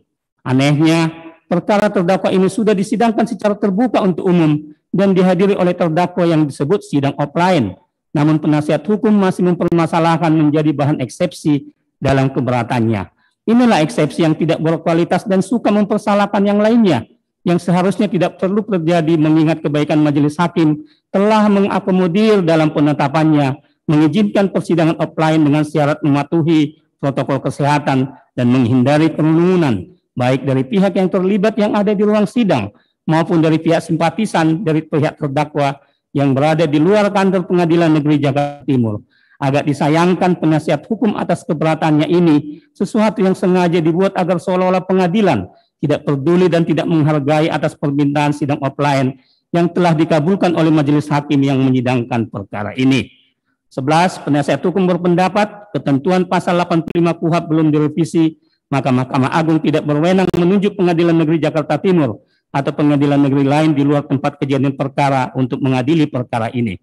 Bahwa keberatan atau eksepsi terdakwa melalui penasihat hukumnya pada halaman 30 paragraf 1 sampai ke 3 menyatakan bahwa sesuai dengan bunyi ketentuan pasal 85 KUHP disebutkan dalam hal keadaan daerah tidak mengizinkan suatu pengadilan negeri untuk mengadili suatu perkara, maka atas usul Ketua Pengadilan Negeri atau Kepala Kejaksaan Negeri yang bersangkutan, Mahkamah Agung mengusulkan kepada Menteri Kehakiman untuk menetapkan atau menunjuk pengadilan negeri lain sebagaimana dimaksud dalam pasal 84 untuk mengadili perkara yang dimaksud. Berdasarkan bunyi pasal 85 KUHP tersebut jelas disebutkan Menteri Kehakiman menetapkan atau menunjuk pengadilan negeri lain apabila kondisi pengadilan negeri perkara tidak mengizinkan.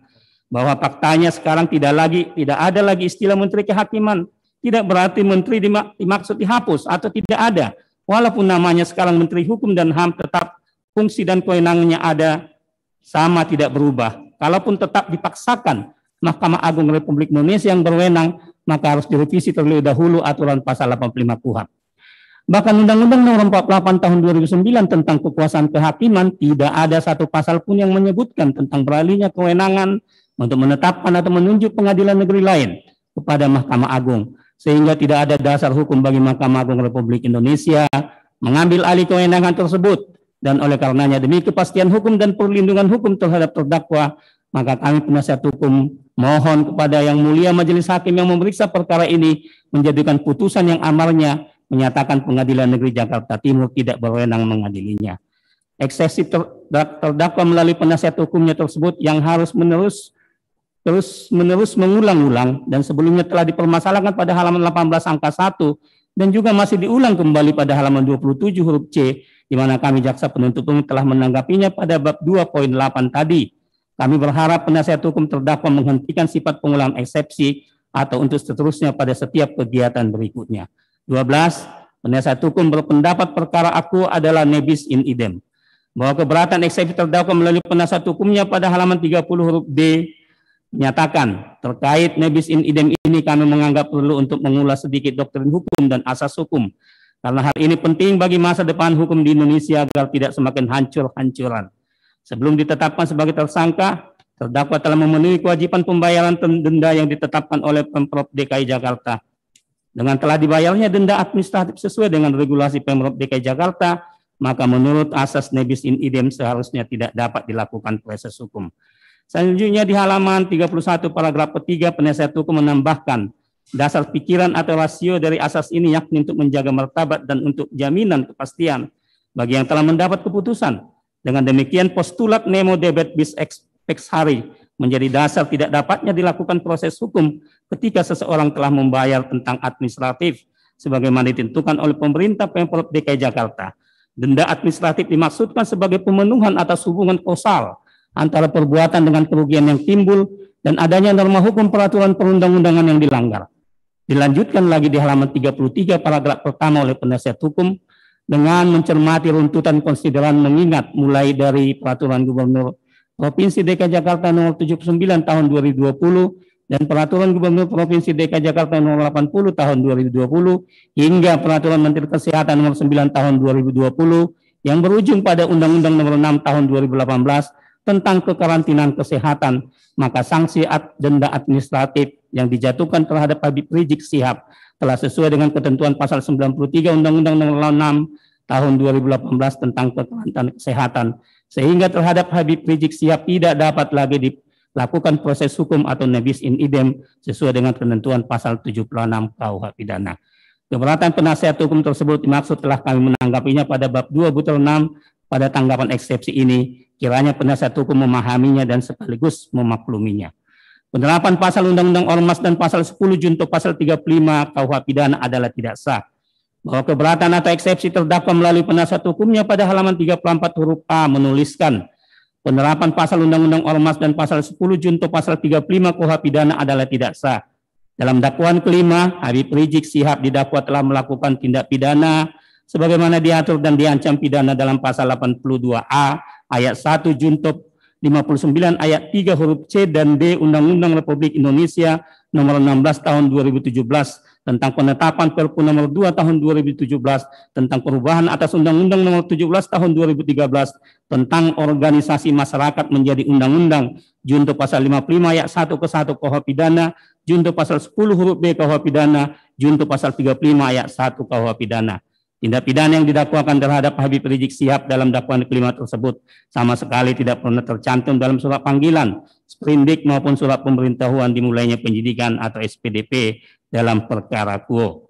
Selanjutnya di halaman 35 paragraf keempat penasihat hukum menambahkan, faktanya tindak pidana yang didakwakan terhadap Habib Rizik Syihab dalam dakwaan kelima tersebut yaitu pasal 82A ayat 1 junto pasal 59 ayat 3 huruf C dan D Undang-Undang Republik Indonesia nomor 16 tahun 2017 tentang penetapan Perpu nomor 2 tahun 2017 tentang perubahan atas Undang-Undang nomor 17 tahun 2013 tentang organisasi masyarakat menjadi undang-undang, junto pasal 55 ayat 1 ke 1 KUH pidana, junto pasal 10 huruf B KUH pidana, junto pasal 35 ayat 1 KUH pidana sama sekali tidak pernah tercantum baik dalam SPDP maupun dalam penetapan Habib Rizik Syihab sebagai tersangka.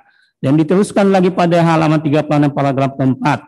Berdasarkan uraian tersebut di atas, maka penerapan pasal Undang-Undang Ormas dan pasal 10 junto pasal 35 KUH pidana adalah tidak sah serta merupakan pelanggaran HAM yang nyata terhadap Habib Rizik Syihab. Oleh karenanya dakwaan kelima aku harus dibatalkan demi hukum. Bahwa tidak ada keharusan SPDP, surat perintah penyidikan, surat panggilan untuk mencantumkan seluruh pasal yang didakwakan. Bahkan dimungkinkan SPDP dan surat perintah penyidikan tidak mencantumkan nama tersangkanya, hanya mencantumkan pasal yang menjadi dugaan awal terjadinya tindak pidana.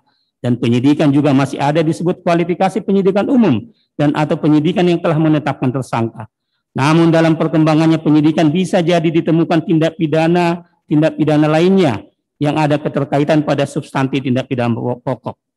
Yang paling mendasar pada pokok perkara adalah setelah adanya alat bukti yang memberi petunjuk bahwa pokok perkara tidak berdiri sendiri, tetapi ada keterkaitannya dengan pasal lain yang memungkinkan disangkakan atau sangkaan pasal berupa pidana tambahan.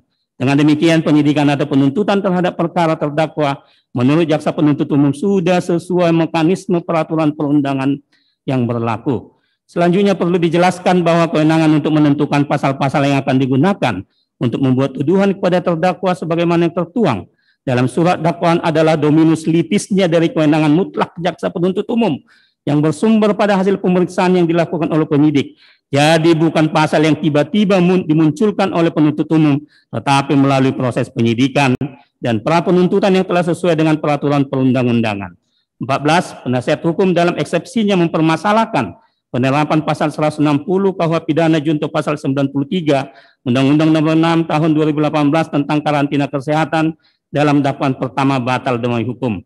Bahwa keberatan atau eksepsi terdakwa melalui penasihat hukumnya pada halaman 37 angka 1 berbunyi bahwa dakwaan pasal 160 KUH pidana tidak dapat didakwakan bersamaan dengan pasal 93 Undang-Undang nomor 6 tahun 2018 tentang kekarantinaan kesehatan, atau dengan kata lain dakwaan pasal 160 KUH pidana tidak bisa dijuntokan atau dijadikan satu dakwaan dalam dakwaan pertama.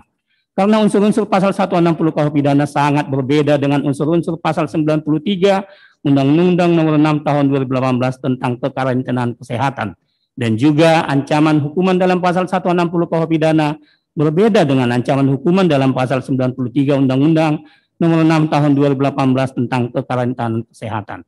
Selanjutnya penasihat hukum menambahkan di halaman 38 paragraf 5 berbunyi, adapun dalam dakwaan pertama JPU yang mendakwa terdakwa Habib Rizik Syihab adanya penggabungan dakwaan unsur-unsur pasal 160 KUH pidana digabungkan menjadi satu dakwaan dengan unsur-unsur pasal 93 Undang-Undang nomor 6 tahun 2018 tentang kekarantinaan kesehatan. Adanya penggabungan tersebut kami kutip kembali unsur-unsur delik pasal-pasal yang dijadikan satu dakwaan atau dakwaan pada halaman 2. Maka Pengadilan Negeri Jakarta Timur untuk memeriksa dan mengadili mereka yang melakukan, yang menyuruh melakukan dan yang turut serta melakukan perbuatan di muka umum dengan lisan atau tulisan menghasut supaya melakukan pidana, yaitu sebagaimana tercantum pada pasal 160 KUH pidana kekarantinaan kesehatan sebagaimana pasal 93 Undang-Undang Republik Indonesia nomor 6 tahun 2018 tentang kekarantinaan kesehatan maupun perintah jabatan yang diberikan berdasar ketentuan undang-undang. Diteruskan lagi eksepsinya oleh penasihat hukum pada halaman 39, paragraf 2 berbunyi, berpedoman pada jurisprudensi tetap Mahkamah Agung Republik Indonesia nomor 71K/KR/1968 tentang yang intinya larangan penggabungan unsur-unsur delik pasal 160 KUH pidana dengan unsur-unsur delik pasal 93 Undang-Undang Nomor 6 Tahun 2018 tentang kekarantinaan kesehatan yang mengakibatkan dakwaan pertama JPU kabur atau tidak jelas obscure libel. Oleh karenanya surat dakwaan pertama JPU harus dibatalkan dan atau batal demi hukum karena tidak memenuhi syarat sebagaimana ditentukan pasal 143 ayat 2 KUHP. Selanjutnya masih ada eksepsi penasihat hukum pada halaman 40 paragraf 4 berbunyi, sebab tidak dibenarkan menurut jurisprudensi Mahkamah Agung Republik Indonesia menggabungkan pasal 160 KUH pidana dengan pasal 93 Undang-Undang Nomor 6 Tahun 2018 tentang kekarantinaan kesehatan menjadi satu dakwaan. Karena unsur-unsur pidana pasal 160 KUH pidana sangat berbeda dengan unsur-unsur pasal 93 Undang-Undang Nomor 6 Tahun 2018 tentang kekarantinaan kesehatan, dan juga kedua unsur pasal tersebut mempunyai ancaman hukuman masing-masing, yaitu ancaman hukuman pasal 160 KUH pidana maksimal 6 tahun penjara dan ancaman hukuman dalam pasal 93 Undang-Undang Nomor 6 Tahun 2018 tentang kekarantinaan kesehatan maksimal 1 tahun penjara. Bahwa keberatan eksepsi penasihat hukum terdakwa yang menyatakan dakwaan pasal 160 KUH pidana tidak dapat didakwakan bersamaan dengan pasal 93 Undang-Undang Nomor 6 Tahun 2018 tentang kekarantinaan kesehatan adalah pendapat yang keliru dan tidak mempunyai dasar hukum yang kuat karena penerapan asas lex specialis derogat legi generalis tidak bisa dilakukan secara sembrono. Bahwa pemahaman lex specialis derogat legi generalis adalah salah satu asas hukum yang mengandung makna bahwa aturan hukum yang khusus akan mengesampingkan aturan hukum yang umum.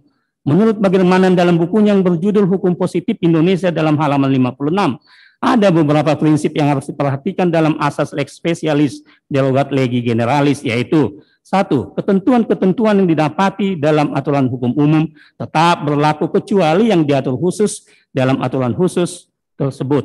Ketentuan-ketentuan lex specialis harus sederajat dengan ketentuan-ketentuan lex generalis atau undang-undang dengan undang-undang. Ketentuan-ketentuan lex specialis harus berada dalam lingkungan hukum atau rejim yang sama dengan lex generalis. Kitab Undang-Undang Hukum Dagang dan Kitab Undang-Undang Hukum Perdata sama-sama termasuk lingkungan hukum keperdataan. Bahwa mengacu pendapat Bagirmanan tersebut di atas, maka pasal 160 KUH pidana dengan pasal 93 Undang-Undang Nomor 6 Tahun 2018 tentang kekarantinaan kesehatan bukan berada dalam lingkungan hukum atau rejim yang sama. Pasal 160 KUH pidana terkait pasal penghasutan dan masuk dalam bab 4 kejahatan terhadap ketertiban umum. Sementara pasal 93 Undang-Undang Nomor 6 Tahun 2018 tentang kekarantinaan kesehatan karena adanya pandemi sehingga saling melengkapi dan bukan saling menyampingkan. Berdasarkan putusan MK nomor 7/PUU/Data 7 Romawi/2009 telah mengubah rumusan delik penghasutan dalam pasal 160 KUH pidana dari delik formil menjadi delik material. Oleh karena itu, seseorang yang melakukan penghasutan baru bisa dipidana bila berdampak adanya pihak yang terhasut, maka delik materialnya menghasut untuk melakukan perbuatan pidana sebagaimana pasal 93 Undang-Undang Nomor 6 Tahun 2018 tentang kekarantinaan kesehatan. Sehingga tindak pidana kekarantinaan kesehatan berupa kerumunan membahayakan kedaruratan kesehatan masyarakat yang tidak terpisahkan dengan pasal 160 KUH pidana. Dengan demikian, tindak pidana yang berkenan dengan pasal 160 KUH pidana harus ada akibat tindak pidana lainnya dari hasutan yang dilakukan. Dan antara hasutan yang dilakukan dengan perbuatan yang dihasutkan harus memiliki hubungan kausalitas.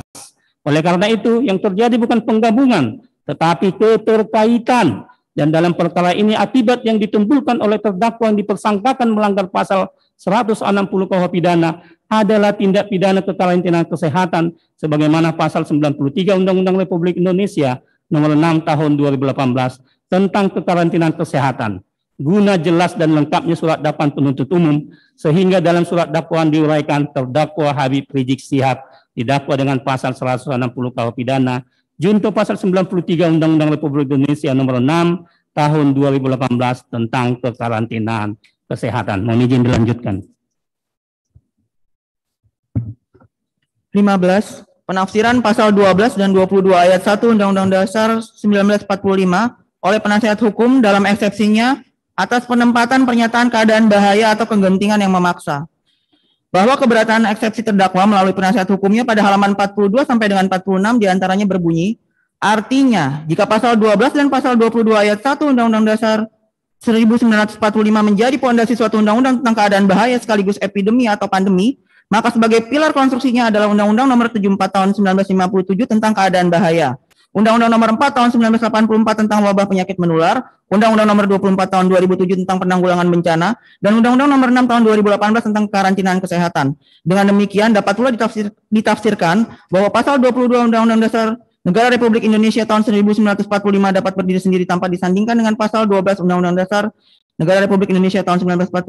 Walhasil, hal ihwal kegentingan yang memaksa pada kondisi tertentu belum tentu mengenai keadaan bahaya. Penasihat hukum dalam eksepsi keberatannya mempermasalahkan tidak dapatnya diterapkan Undang-Undang RI Nomor 4 Tahun 1984 tentang wabah penyakit menular dan Undang-Undang RI Nomor 6 Tahun 2018 tentang kekarantinaan kesehatan dengan menafsirkan pasal 12 dan pasal 22 ayat 1 Undang-Undang Dasar Negara Republik Indonesia tahun 1945 merupakan keberatan yang tidak memahami rangkaian susunan peraturan perundang-undangan mulai dari Undang-Undang Dasar Negara Republik Indonesia tahun 1945 sebagai konstitusi negara Republik Indonesia sampai dengan undang-undang itu dibuat.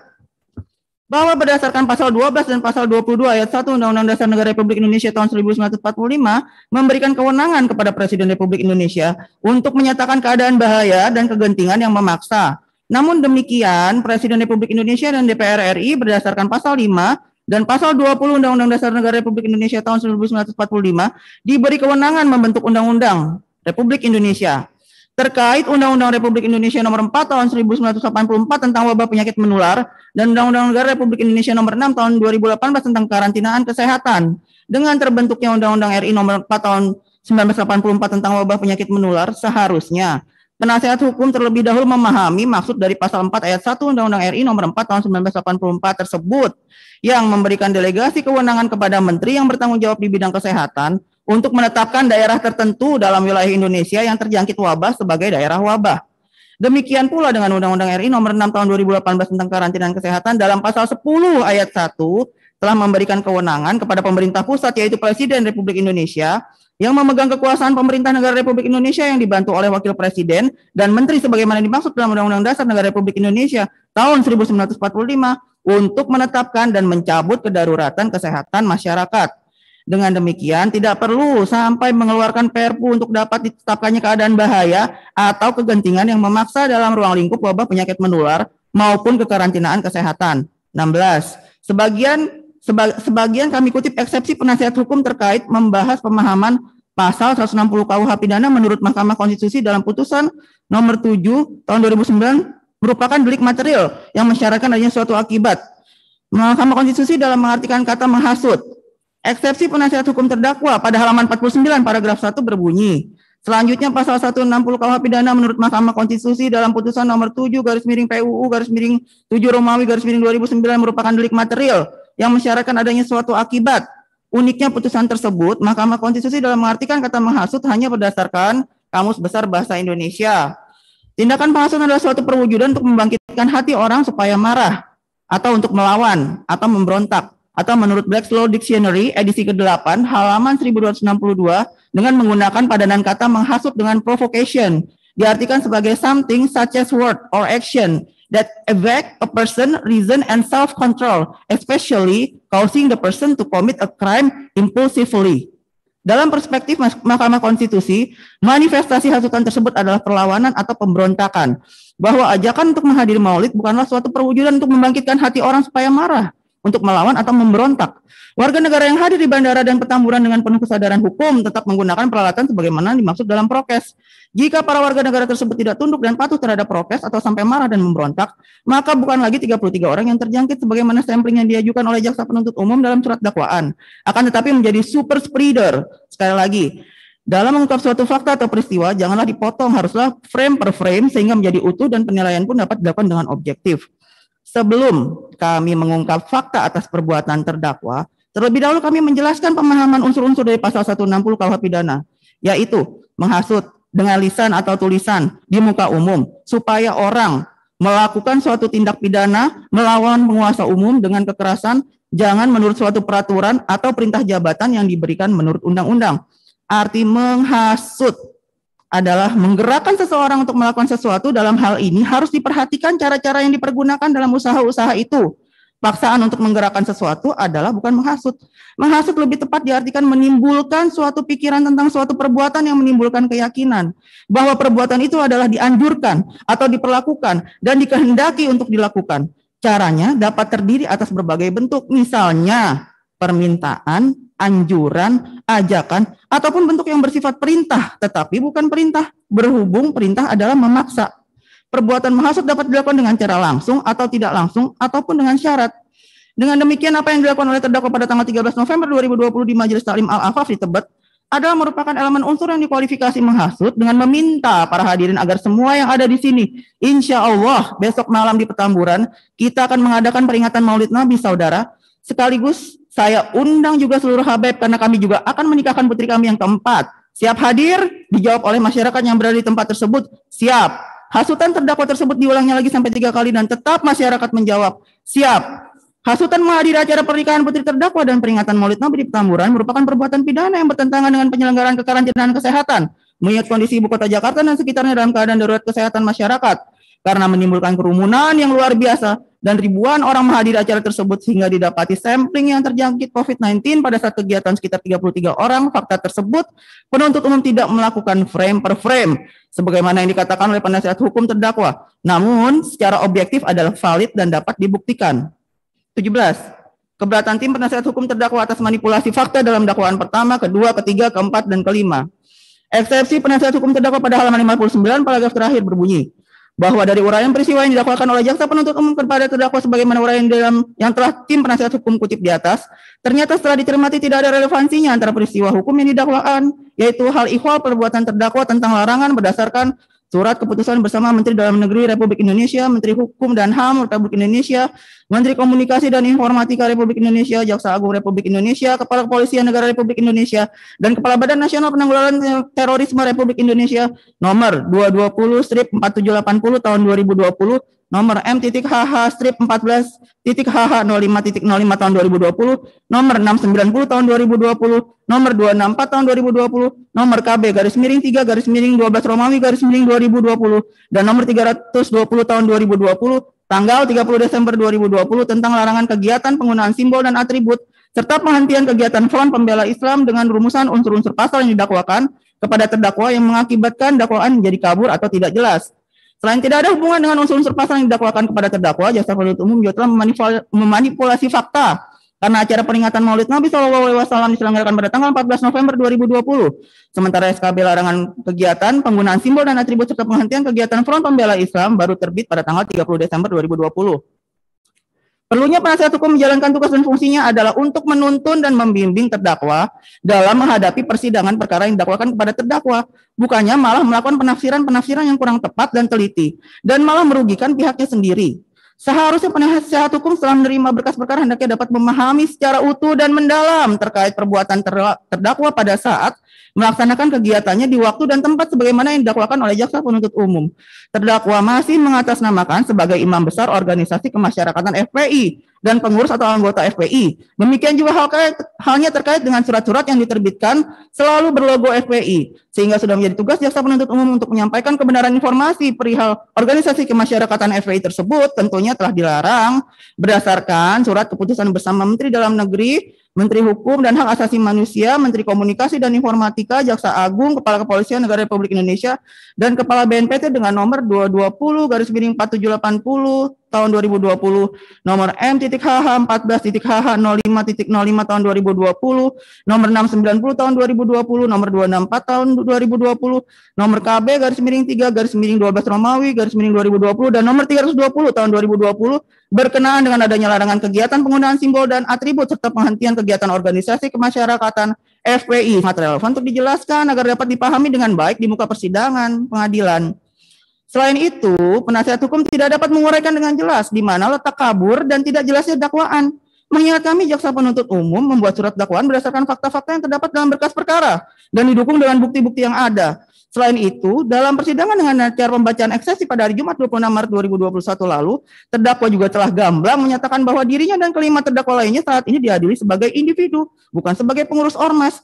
Sementara berdasarkan bukti-bukti yang ada, terdakwa bersama-sama kelima terdakwa lainnya pada saat melaksanakan kegiatan masih mengatasnamakan sebagai imam besar FPI dan pengurus anggota FPI. Demikian juga halnya terkait dengan surat-surat yang diterbitkan selalu berlogo FPI.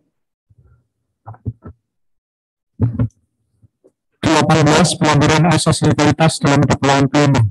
Eksepsi penunjuk hukum terdakwa pada halaman 61 paragraf 1 berbunyi bahwa peristiwa-peristiwa yang diuraikan sebagaimana huruf A, I, C, K, dan L di atas menunjukkan kedunguan dan kepandiran atau dengan kata lain ketidakselamatan JPU dalam merumuskan dakwaan, sehingga dakwaan tersebut batal demi hukum. Ketidakselamatan JPU dalam rumusan dakwaan dilanjutkan dengan menyebut Habib As-Sayyid Bahar bin Smith alias Habib Bahar bin Ali bin Smith sebagai anggota FPI yang divonis bersalah berdasarkan putusan Pengadilan Negeri Yogyakarta sebagaimana dakwaan kelima halaman 45 huruf M yang menyatakan M berdasarkan fotokopi legalisir putusan Pengadilan Negeri Yogyakarta nomor 219/PIT-2019/PN-PDG tanggal 9 Juli 2019 yang memeriksa dan nota keberatan Habib Rizik Syihab halaman 62 dan 66 mengadili perkara pidana tingkat pertama atas nama terdakwa Habib As-Sayyid Bahar bin Smith alias Habib Bahar bin Ali bin Smith telah terbukti secara dan meyakinkan melakukan tindak pidana turut serta merampas kemerdekaan orang yang mengakibatkan orang luka berat di muka umum secara bersama-sama, melakukan kekerasan terhadap orang yang mengakibatkan luka berat dan melakukan kekerasan terhadap anak yang mengakibatkan luka berat. Bahwa pada faktanya Habib As-Sayyid bin Bahar bin Smith alias Habib Bahar bin Ali bin Smith tidak pernah menjadi anggota ataupun sebagai pengurus FPI. Selain itu, putusan terhadap Habib Bahar bin Smith bukan produk dari PN Yogyakarta, melainkan PN Bandung. Hal ini menunjukkan kengawuran dan kesembronoan JPU dalam merumuskan dakwaan ini sehingga menyebabkan dakwaan tidak jelas, tidak cermat, dan tidak lengkap. Sehingga selayaknya dakwaan ini batal demi hukum. Bahwa penasihat hukum terdakwa sangat antusias dan bersemangat ketika menemukan ada ketikan yang kurang benar dan dalam surat dakwaan JPU mengenai PN Bandung dan langsung menuliskan kata-kata ngawuran dan kesembronoan dari JPU.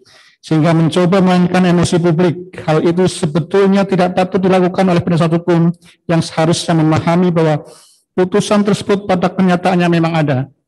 Identitas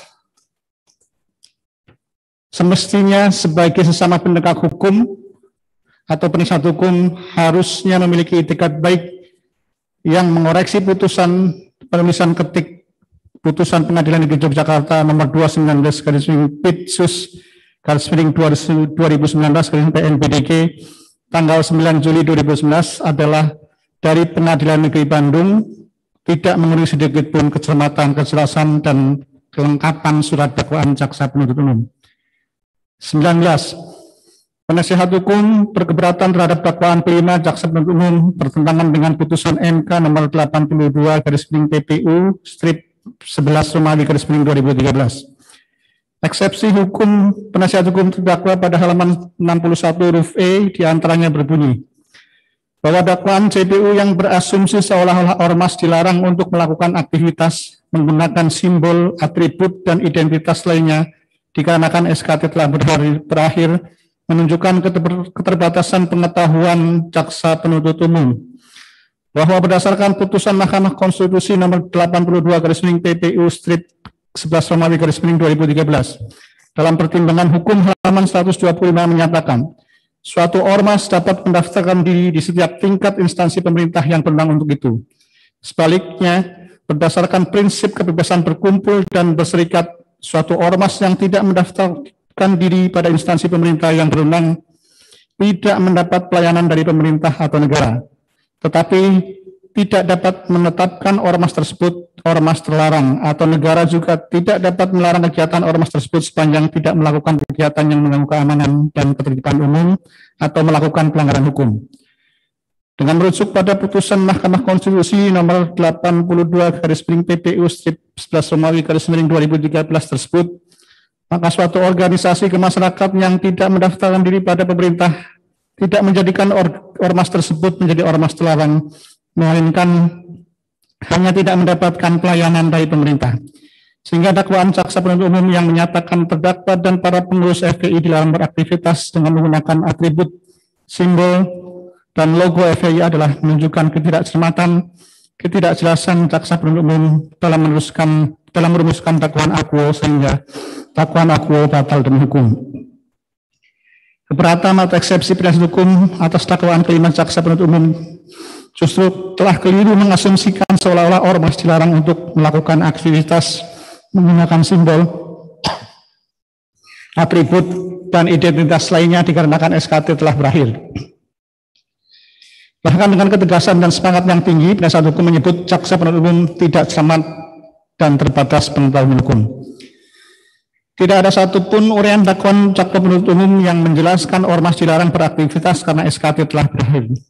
Namun perlu kami jaksa penuntut umum tegaskan bahwa berdasarkan ketentuan pasal pidana yang kami dakwakan dalam dakwaan kelima terhadap diri terdakwa tersebut sudah secara cermat, jelas, dan lengkap menyebutkan bahwa setiap pengurus atau anggota organisasi kemasyarakatan, apakah itu berbadan hukum atau tidak berbadan hukum, serta apakah itu masih berlaku SKT-nya maupun sudah tidak berlaku lagi, maka jika melakukan tindakan-tindakan yang melanggar hukum pidana akan diancam pidana sesuai dengan ketentuan-ketentuan perundangan yang berlaku.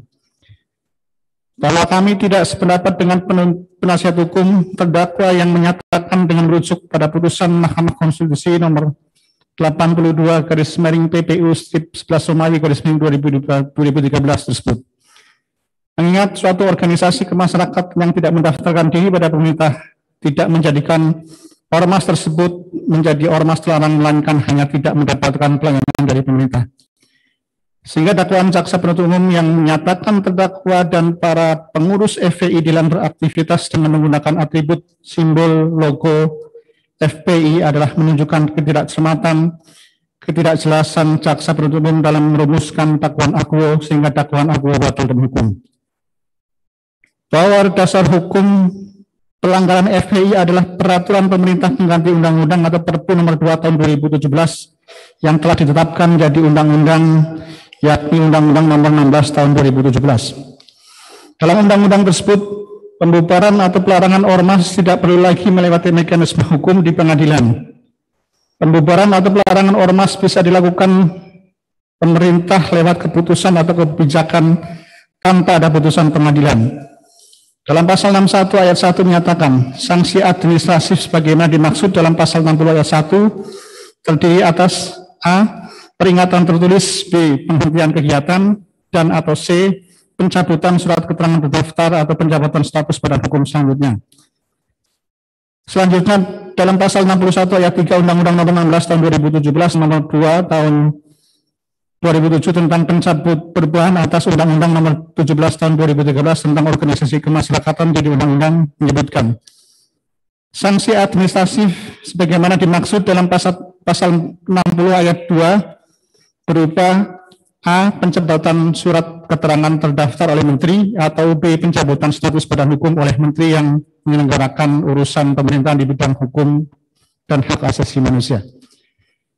Sehingga pembubaran FPI oleh SKP 6 Menteri, yaitu Menteri Dalam Negeri Tito Karnavian, Menteri Hukum dan HAM Yasona Lawli, Menteri Komunikasi dan Informatika Joni G. Plate, kemudian Kapolri Jenderal Polisi Idham Aziz, Jaksa Agung ST Burhanuddin, dan Kepala Badan Nasional Penanggulangan Teroris Boy Raffi Amar, yang tertuang dalam surat keputusan bersama nomor 220/4780 tahun 2020 nomor M.HH/14.HH 0505 tahun 2020, nomor 690 tahun 2020, nomor 264 tahun 2020, nomor KB/3/12 Maret tahun 2020, dan nomor 320 tahun 2020 tentang larangan kegiatan penggunaan simbol dan atribut serta penghentian kegiatan FPI adalah sah. 20. penerapan pasal 160 KUHP dan 216 KUHP yang tidak tepat. Eksepsi penasihat hukum terdakwa pada halaman 48 paragraf 3 berbunyi, penerapan pasal 160 dan 216 yang tidak tepat. Norma yang terdapat di dalam kedua pasal tersebut adalah secara garis besar adalah menghasut orang supaya melakukan kekerasan terhadap penguasa umum atau pegawai negeri yang ditugaskan mengawasi sesuatu, atau tidak menuruti perintah undang-undang atau perintah jabatan. Kedua pasal tersebut jika dikaitkan dengan pasal 93 Undang-Undang Nomor 6 Tahun 2018 tentang kekarantinaan kesehatan, menyebabkan luasnya persona yang dijadikan terdakwa. Pada rumusan pasal 93 adalah mengenai sanksi yang dikenakan jika melanggar pasal 9 ayat 1 Undang-Undang AKUO. Sedangkan rumusan pasal 9 ayat 1 adalah setiap orang wajib mematuhi penyelenggaraan kekarantinaan kesehatan. Unsur setiap orang pada rumusan pasal 9 AKUO tidak terdapat kualifikasi, oleh karena itu seluruh warga negara yang hadir di bandara dan Petamburan tidak terkecuali Bayu Mikantara selaku Wali Kota Jakarta Pusat, Ferguson Kasat Intelkam Polres Jakarta Pusat, dan Heru Novianto selaku Kapolres Jakarta Pusat yang ingin menemui Habib Rizik juga bertentangan dengan pasal 9 ayat 1 Undang-Undang AKUO. Selain itu, protokol kesehatan sebagaimana dimaksud oleh jaksa penuntut umum hanya berpusat pada kerumunan. Bagaimana dengan penggunaan masker dan disinfeksi dan usaha lainnya yang telah dilakukan, apakah bukan bagian dari protokol kesehatan? Kali ini kami jaksa penuntut umum agak setuju pada penasihat hukum yang memulai benar pola pikir dan sudut pandangnya menyebut dalam eksepsinya atau keberatannya berkenaan dengan norma yang terdapat di dalam pasal 160 dan pasal 216 KUHP tersebut adalah secara garis besar menghasut orang supaya melakukan kekerasan terhadap penguasa umum atau pegawai negeri yang ditugaskan untuk mengawasi sesuatu atau tidak menuruti perintah undang-undang atau perintah jabatan. Namun agak disayangkan ketika penasihat hukum mencoba mengaitkan kedua pasal tersebut dengan pasal 93 kembali menjadi tidak lengkap pemahamannya. Karena penasihat hukum menyimpulkan seluruh warga negara yang hadir di bandara dan Petamburan tidak terkecuali Bayu Mikantara selaku Wali Kota Jakarta Pusat, Ferguson Kasat Intelkam Polres Metro Jakarta Pusat, dan Heru Novianto selaku Kapolres Jakarta Pusat bertentangan dengan pasal 9 ayat 1 Undang-Undang Kekarantinaan Kesehatan tersebut. Seharusnya penasihat hukum tidak lupa, bukan seluruh warga negara yang hadir di bandara dan Petamburan, apalagi Bayu Mikantara selaku Wali Kota Jakarta Pusat, Ferguson Kasat Intel Polres Metro Jakarta Pusat, dan Heru Novianto selaku Kapolres Jakarta Pusat yang didakwa melakukan penghasutan itu sebagaimana pasal 160 KUHP, melainkan atas hasutan terdakwa Muhammad Rizik Syihab bersama-sama kelima terdakwa lainnya dalam perkara terpisah di saat terjadinya pandemi COVID-19, maka timbul ledakan kerumunan di Petamburan yang bertentangan dengan penyelenggaraan kekarantinaan kesehatan serta mengakibatkan kedaruratan kesehatan masyarakat. Izin kami lanjutkan. Apa yang dimaksud dengan surat dakwaan lengkap? Pembuat undang-undang atau KUHP juga tidak memberikan penjelasan resmi dalam penjelasan pasal 143 ayat 2 huruf B. Apa yang dimaksud dengan lengkap? Di mana pembuat undang-undang seharusnya memberikan penjelasan karena dalam pasal 143 ayat 2 huruf B KUHP disyaratkan surat dakwaan yang tidak lengkap membawa konsekuensi atau akibat hukum, yaitu batalnya surat dakwaan. Apa yang dirumuskan pada sangkaan ketiga delik di atas sudah menjelaskan lengkapnya dakwaan kami. Suatu dakwaan jelas atau lengkap atau tidak jelas atau tidak lengkap, tidak kualitatif, adalah relatif, dan hendaknya ukurannya didasarkan kepada keadaan konkret, yaitu apakah keadaan itu menunjukkan terdakwa dirugikan atau tidak. Jika terdakwa telah mengetahui apa sebab ia dirugikan, ia terdakwa, maka halnya sudah memadai. Hukum Acara Pidana Indonesia edisi revisi Profesor Dr. Andi Hamzah SH, cetakan ke-5 Maret 2006 halaman 169.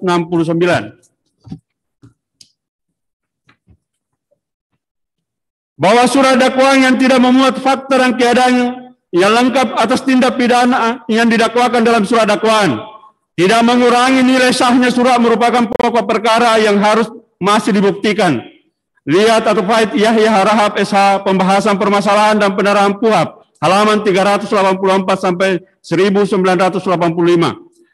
Hal tersebut sesuai dengan jurisprudensi Mahkamah Agung Republik Indonesia nomor 36.KR/1968 yang menegaskan, walaupun surat dakwaan tidak menyebutkan fakta dan keadaan yang menyertai perbuatan yang dituduhkan, tidak secara lengkap tergambar, tidak dengan sendirinya mengakibatkan batalnya tuduhan, material faid tetap sama.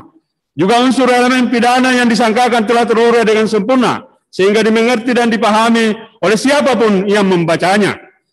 Bahwa sehubungan dengan pendapat penasihat hukum terdakwa yang menyatakan dakwaan jaksa penuntut umum tidak cermat, tidak jelas, dan tidak lengkap, seperti yang dikemukakan pada eksepsinya adalah harus dikesampingkan, karena dakwaan jaksa penuntut umum telah disusun secara cermat, jelas, dan lengkap mengenai tindak pidana yang didakwakan sesuai yang dikehendaki pasal 143 ayat 2 huruf B KUHAP. Kesimpulan dan penutup. Majelis Hakim yang terhormat dan penasihat hukum yang kami hormati, terdakwa serta pengunjung sidang yang juga kami hormati. Sungguh sangat disayangkan seorang tokoh agama yang mengaku dirinya imam besar dari sebuah organisasi keagamaan yang memiliki visi misi untuk menciptakan akhlakul karimah dengan program revolusi akhlaknya. Akan tetapi dari semua ucapannya sangat bertentangan dengan program revolusi akhlaknya, karena sering merendahkan orang lain. Dalam hal ini jaksa penuntut umum yang sering dimaki dan diumpat dengan kata-kata yang kurang pantas dari segi akhlakul karimah. Apalagi diucapkan di muka persidangan terbuka untuk umum oleh seorang tokoh agama yang mengaku imam besar dengan kata-kata biadab, pandir, dan seterusnya. Pada prinsipnya, semua manusia yang ada di dunia ini adalah ciptaan Allah Subhanahu wa Ta'ala yang memiliki kesamaan derajat di mata Allah Subhanahu wa Ta'ala, dan yang membedakan hanyalah ketakwaannya. Siapa yang bisa mengukur ketakwaan seseorang manusia di mata Allah Subhanahu wa Ta'ala adalah Allah Subhanahu wa Ta'ala itu dengan manusia itu sendiri. Berdasarkan uraian-uraian tersebut di atas, kami jaksa penuntut umum dalam perkara ini berkesimpulan dan memohon agar majelis yang memeriksa dan mengadili perkara ini memutuskan atau menetapkan sebagai berikut. 1. Menyatakan surat dakwaan nomor register perkara PDN garis datar 11 garis miring JKT titik tim garis miring EKU garis miring 03 garis miring 2021 tanggal 4 Maret 2001 atas nama terdakwa Muhammad Rizik Syihab alias Habib Muhammad Rizik Syihab bin Sayyid Hussein Syihab telah disusun sebagaimana mestinya sesuai dengan ketentuan perundang-undangan, dan oleh karenanya surat dakwaan tersebut dapat dijadikan dasar pemeriksaan perkara ini. 2. Menyatakan keberatan eksepsi dari penasihat hukum dan terdakwa Muhammad Rizik Syihab alias Habib Muhammad Rizik Syihab bin Sayyid Hussein Syihab yang disampaikan dalam sidang Pengadilan Negeri Jakarta Timur hari Jumat tanggal 26 Maret 2021 tidak dapat diterima atau ditolak, dan menyatakan pemeriksaan dalam persidangan ini tetap dilanjutkan. Demikianlah pendapat kami jaksa penuntut umum terhadap keberatan eksepsi terdakwa dan tim penasihat hukum Muhammad Rizik Syihab alias Habib Muhammad Rizik Syihab bin Sayyid Hussein Syihab yang kami bacakan dan kami serahkan dalam sidang hari ini Selasa tanggal 30 Maret 2021. Selanjutnya kami menyerahkan penilaiannya sepenuhnya kepada majelis hakim dengan harapan dapat memberikan keputusan yang tepat dan adil. Terima kasih, jaksa penuntut umum. Baik, jadi itu ya tanggapan atau jawaban dari penuntut umum terhadap keberatan yang diajukan oleh terdakwa dan penasihat hukumnya. Dari pihak terdakwa dan penasihat hukum itu tidak ditanggapi lagi ya, itu sudah berakhir di situ. Selanjutnya adalah giliran majelis hakim akan menjatuhkan putusan ya. Jadi untuk mempertimbangkan keberatan dan tanggapan dari penuntut umum, majelis hakim akan bermusyawarah dan menyusun putusannya Nanti putusan dibacakan pada hari Selasa. Hari Selasa tanggal 6 April 2021. Ya. Jadi kalau perkara 226 nanti selesai isoma ya, kita ini sudah memasuk waktu sholat duhur, jadi kita isoma lagi sampai jam 1:04 itu ya. Jam 1:01 kita masuk lagi ya. Tadi kan digabung ya. Ya. Jadi sidang diskors sampai jam 1:15 sidang ditutup. Hadirin yang berbahagia, majelis hakim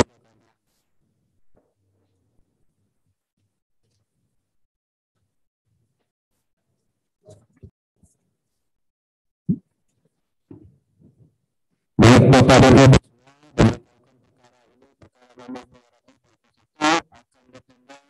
pada hari Selasa tanggal 6 Maret